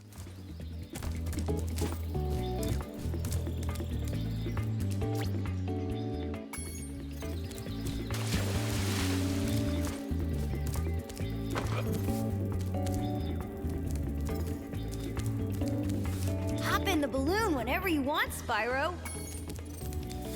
I guess you'll just hop in the balloon now. Don't ask me how it works. I just showed up for the punch and cookies. No, don't. Okay. Whatever. I don't care.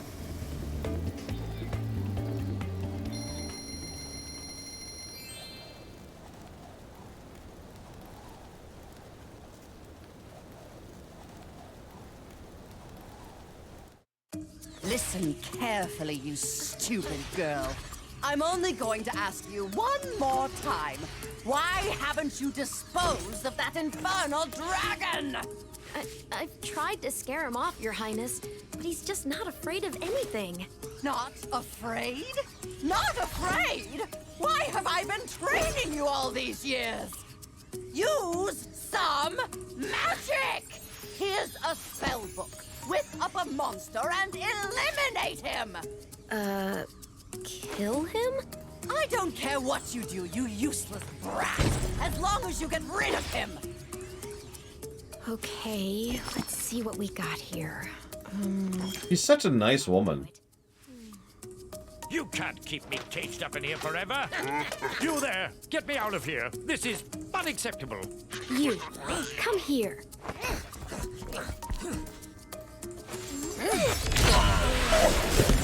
Oh my.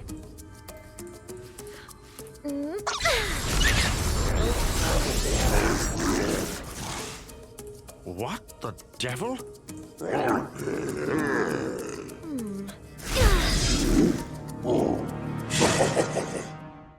I love hearing StarCraft sound effects in these.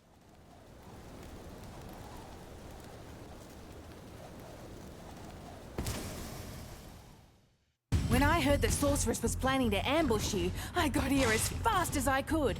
No worries, though. This wussy green toad will be no match for the two of us. Okay.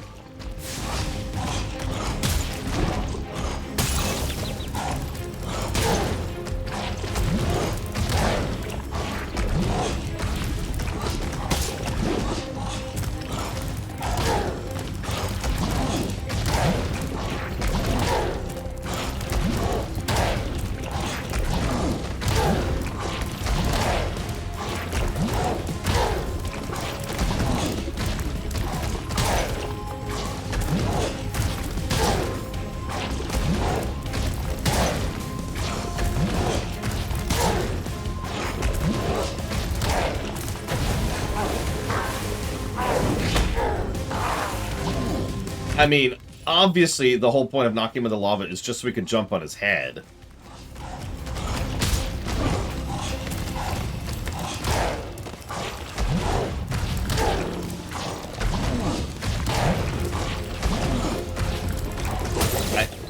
I'm not actually sure what happened there.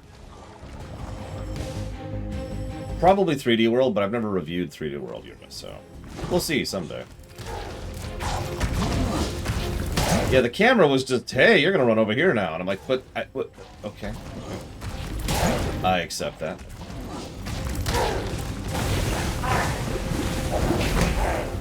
We have to do that, what, 5 times? 10 times? Something like that.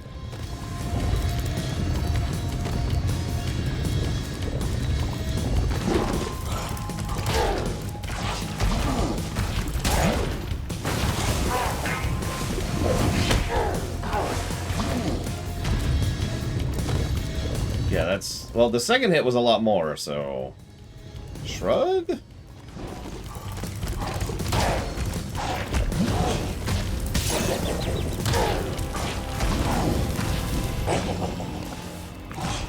Okay. Congratulations, you've taught me how to stand here and do nothing for several seconds.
What? What?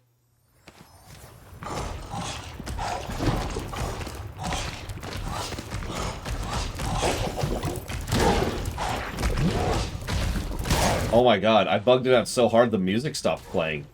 Because I died as I killed him.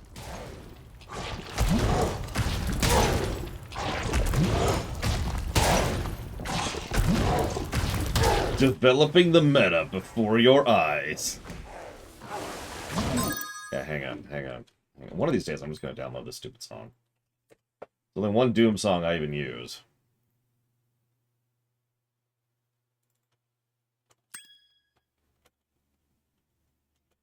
Come on.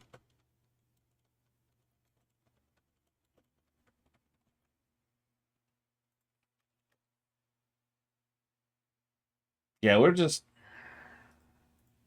doing it up, aren't we? All right, so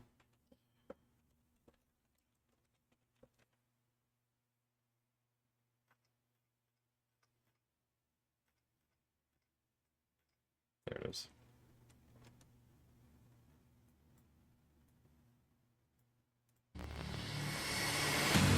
All right, let's do it.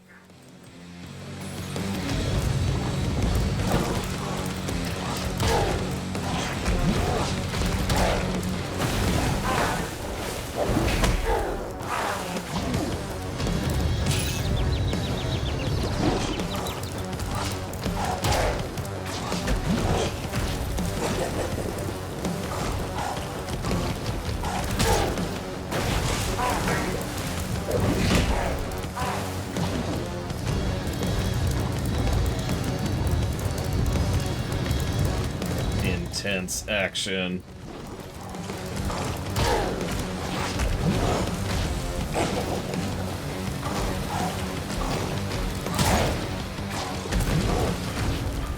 Honestly, Doom Eternal music has fit Spyro weirdly well several times now.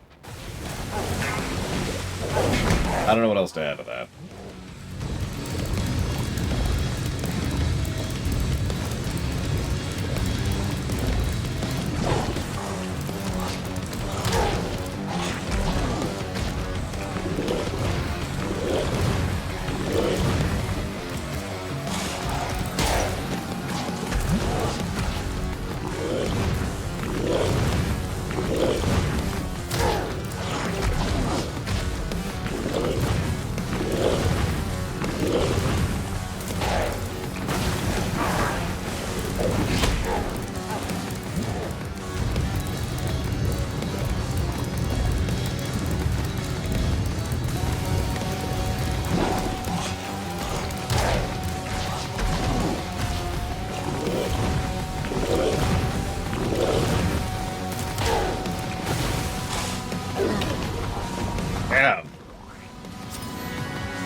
So let's see if the music restarts here, shall we?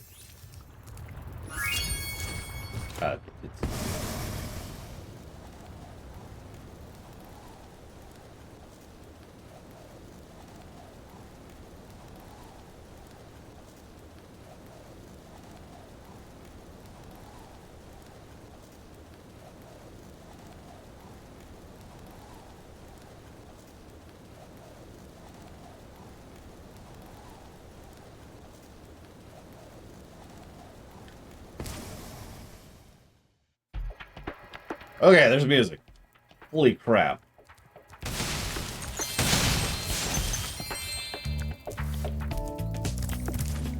No, don't.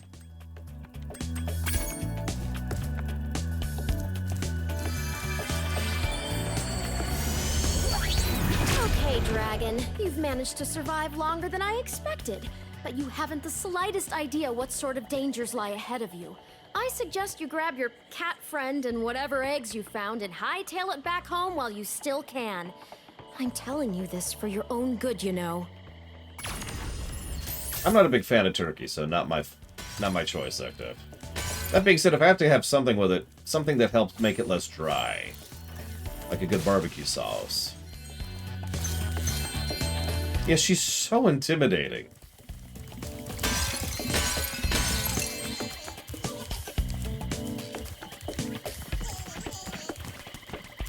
And that gets rid of my smile immediately.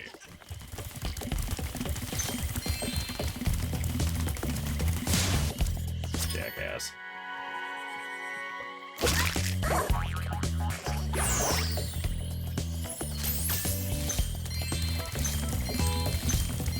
Listen, things are gonna be difficult.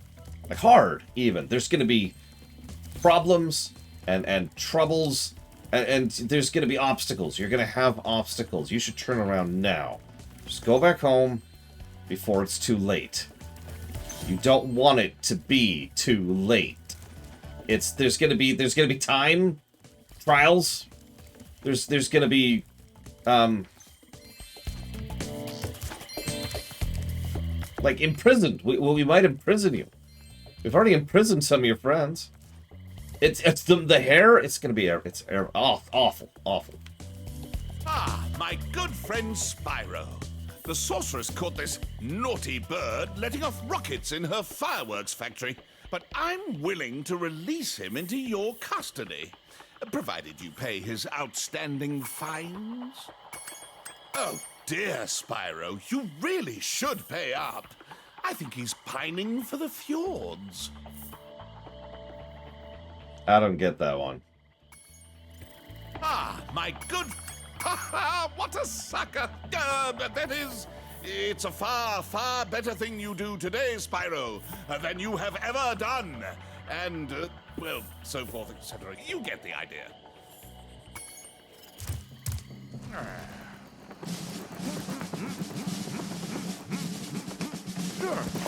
Sergeant Bird, 90068.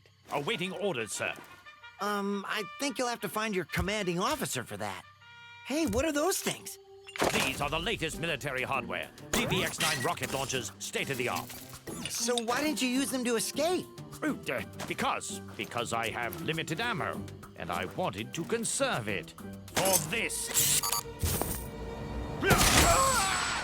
Say, where'd you come from? I thought dragons had all been dead for 1,000 years or something.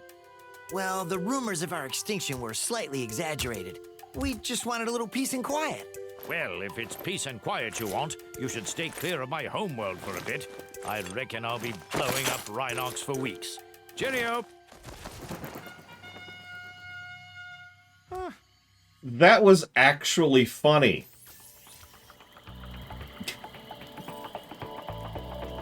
I'm surprised. I think that's the first time these games have gotten a legitimate laugh out of me. Comedic timing and everything. It's like, well, I was saving for this. Oh yeah. I'm actually gonna give that a positive. Holy crap! I didn't know these games could get positives.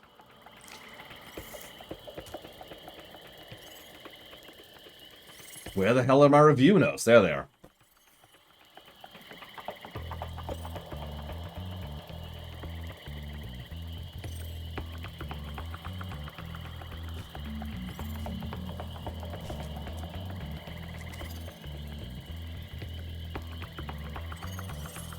I'm also already going to give a character plus to Bianca.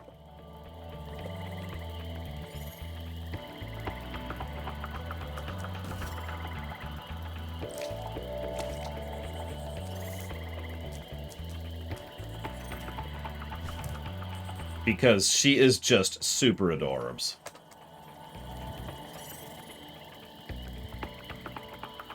Oh, call an ambulance. For you! Okay. Let me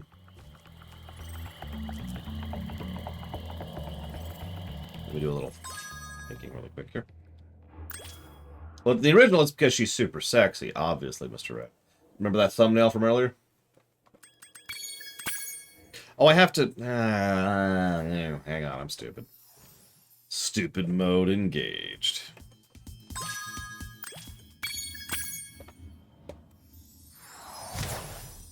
She's probably a bit tsundere, but honestly, she's just adorable. She's trying so hard to be evil. She's just like, please be afraid of me. I'm super evil and terrifying. I mean, I already mentioned this earlier. I don't have anything else to add to that.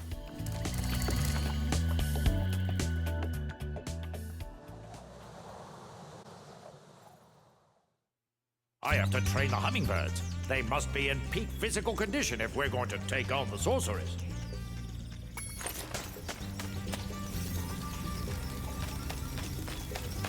Okay, so we're a little bit more waddly.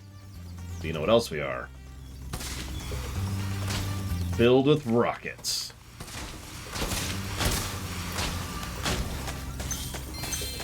Oh, much better act. Not even a question.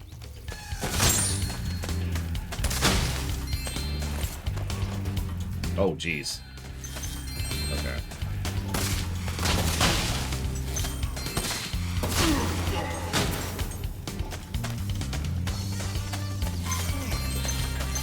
Wait, opossums waddle? Really? I didn't know that.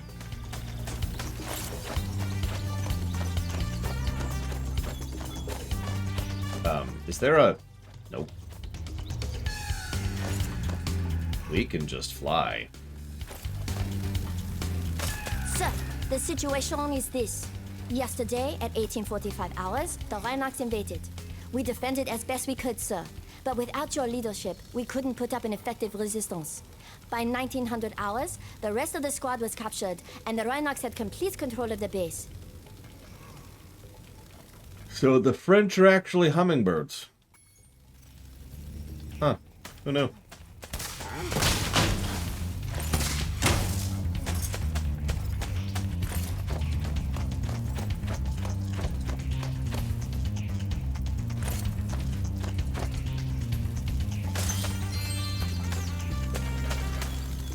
I recommend you take the enemy out with your rockets by pressing the attack button, sir.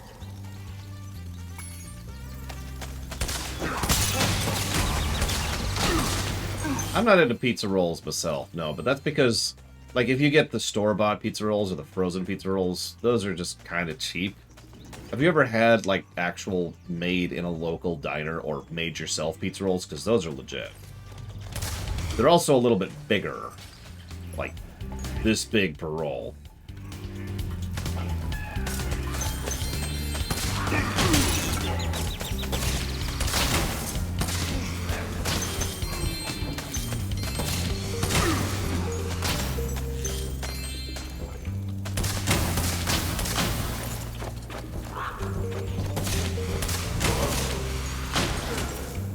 But how do I...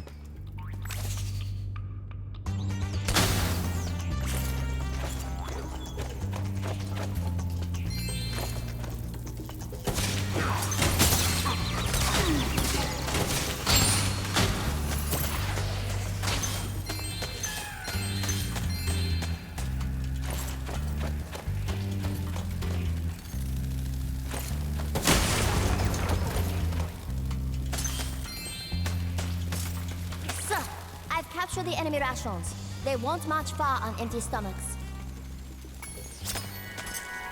That's their rations? Sir, the Rhinox have blocked the way out of this next cave with a security door, and I don't think you'll be able to blast your way through this one. I recommend you land on the weights and carry them to the pressure-sensitive security switches on either side of the door. When in position, press the charge button to drop the weight. Press the action button once to look down, and press it again to look up, sir.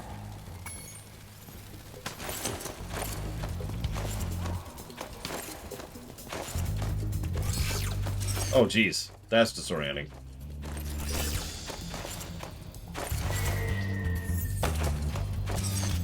Okay, really? That didn't work?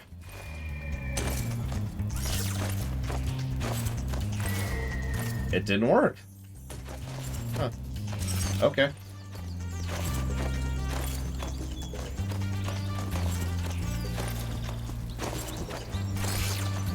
Oh, jeez, that is just so disorienting.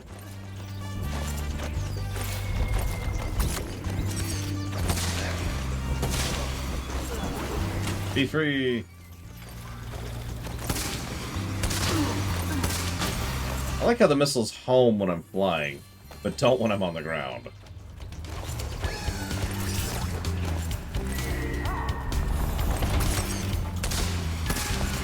Look at that.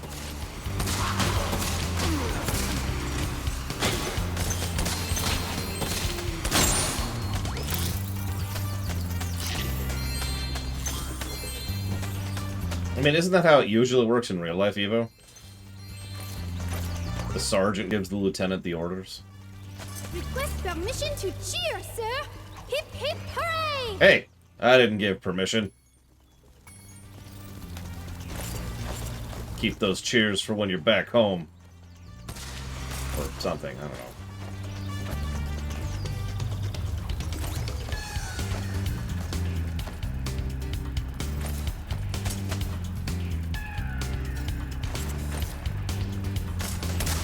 Oh, it's just a skill point. Don't care about skill points. Death to skill points.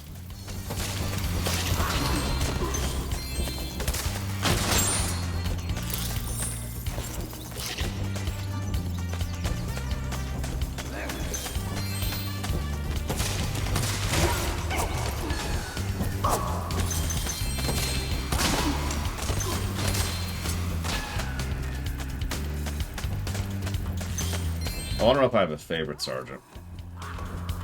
Other than the one from Fallout 2, obviously.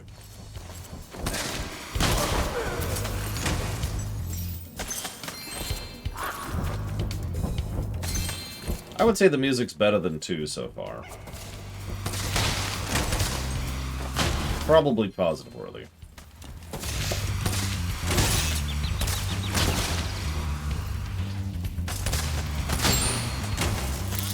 Well, Lee is just cheating, Zacta. Keep fighting the good fight, sir. We're almost there, and I'm, right behind you. Okay. Let me just take this giant bomb of death here. No reason. Let me go turn around and go get those gems I missed with this bomb of death.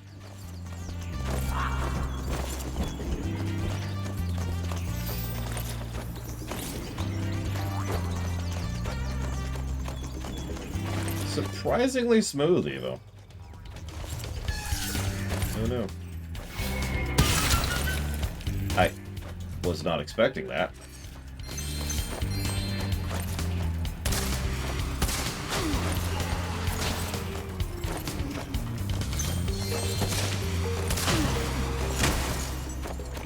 Sorry, game. Ready to be debriefed, sir.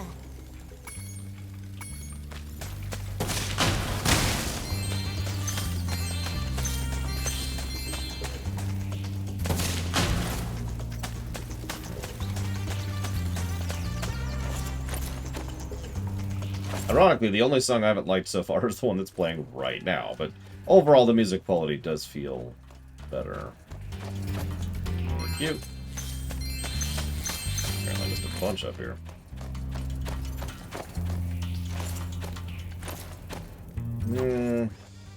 That's a good question, Mr. Red.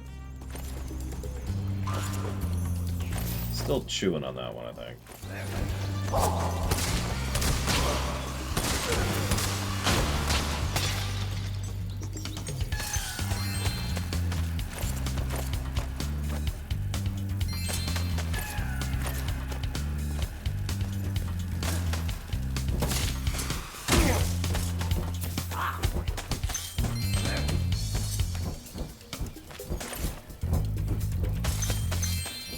One weird thing is, his jumps technically are really Mario.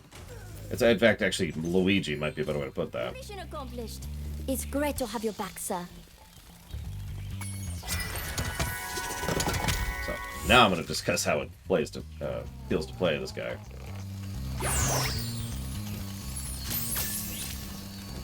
So, the controls here are surprisingly fluid because, I don't know, it's your typical helicopter controls. Hold down to go up, stop holding down to go down. But there's a fluidity to it, and it seems to...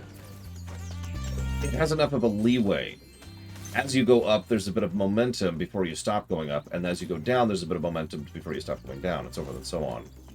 And so it feels much smoother than it otherwise would. It feels like someone actually bothered to sit down and think about what that would feel like to play, and they actually did some playtesting of it, which is something that I hammer in so often when it comes to these kind of things, especially when it comes to controls. But the other thing, too, is we've got a weirdly large amount of horizontal movement. So the one big thing they changed with, I forget her name, Sheila, I think, was they made her much more vertical, but substantially worse on a horizontal level. You'd think that's true with him, but all you have to do is hit jump once to see that that's not true. Because the moment we hit jump, it, like, changes the physics model from being on the ground to being in the air. It's presuming you're doing the flight physics. And if you're paying attention at the ground level, you can see how much distance we're actually getting. So, we're not actually slower, and we're not less maneuverable. I know I just got hit, but we're not slower, not less maneuverable. We've got good verticality, and we've got good horizontal movement. And the whole thing plays fluidly and plays smoothly, plus the character.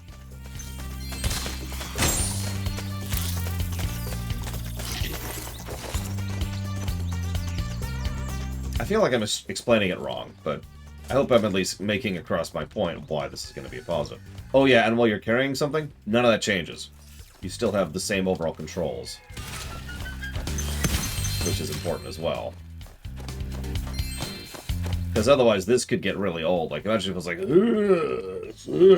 if you were carrying something, right?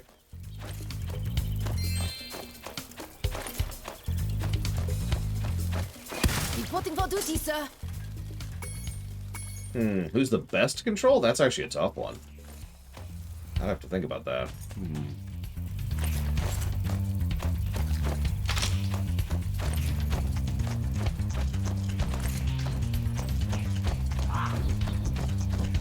Yeah, it's not Spyro. I'm just gonna give that away right now. It's one of the other two.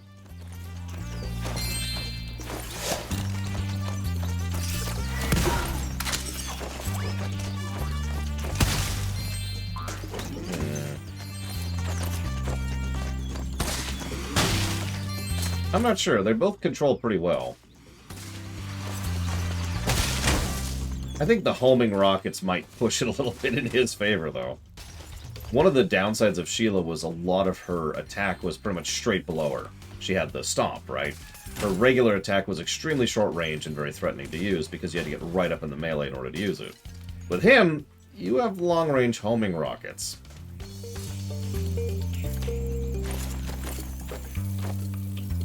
So, you know. I think I'm going to give it to him. I think I'm going to lean that way.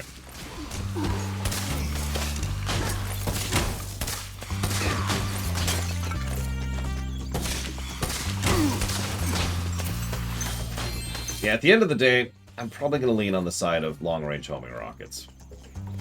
Because they're long-range homing rockets. Subscribe to LoreRunner.com to find out more about long-range homing rockets. Alright, what did I miss? I know I knocked out a few here. We got y'all.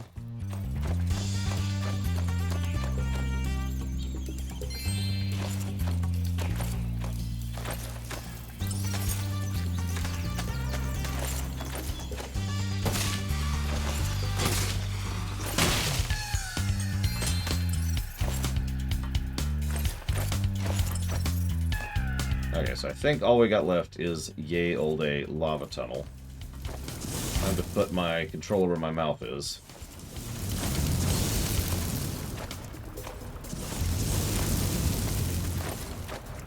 And done. Before I was captured, I recovered this egg from the enemy, sir.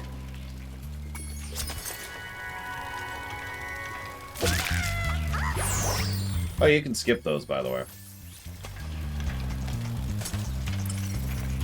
Looks like I missed something back here. The story of this game? Well, so far it's better than the previous two games. Probably combined. Like, the first game had a higher score than you might think on the story axis. Almost entirely because of its visual style and flair. Okay, it's something over there. This game has some actual characters who are actually worth a damn. In fact, we've already mentioned two. And frankly, the supporting cast is a lot more delightful than a lot of the, I'm gonna say this as nice as I can, total assholes of the various NPCs of the second game. Hello.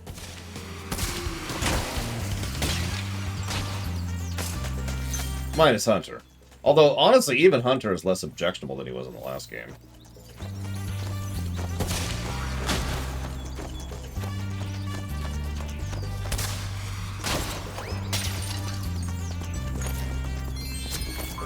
And done. Booyaka. Just in time for the lunch break.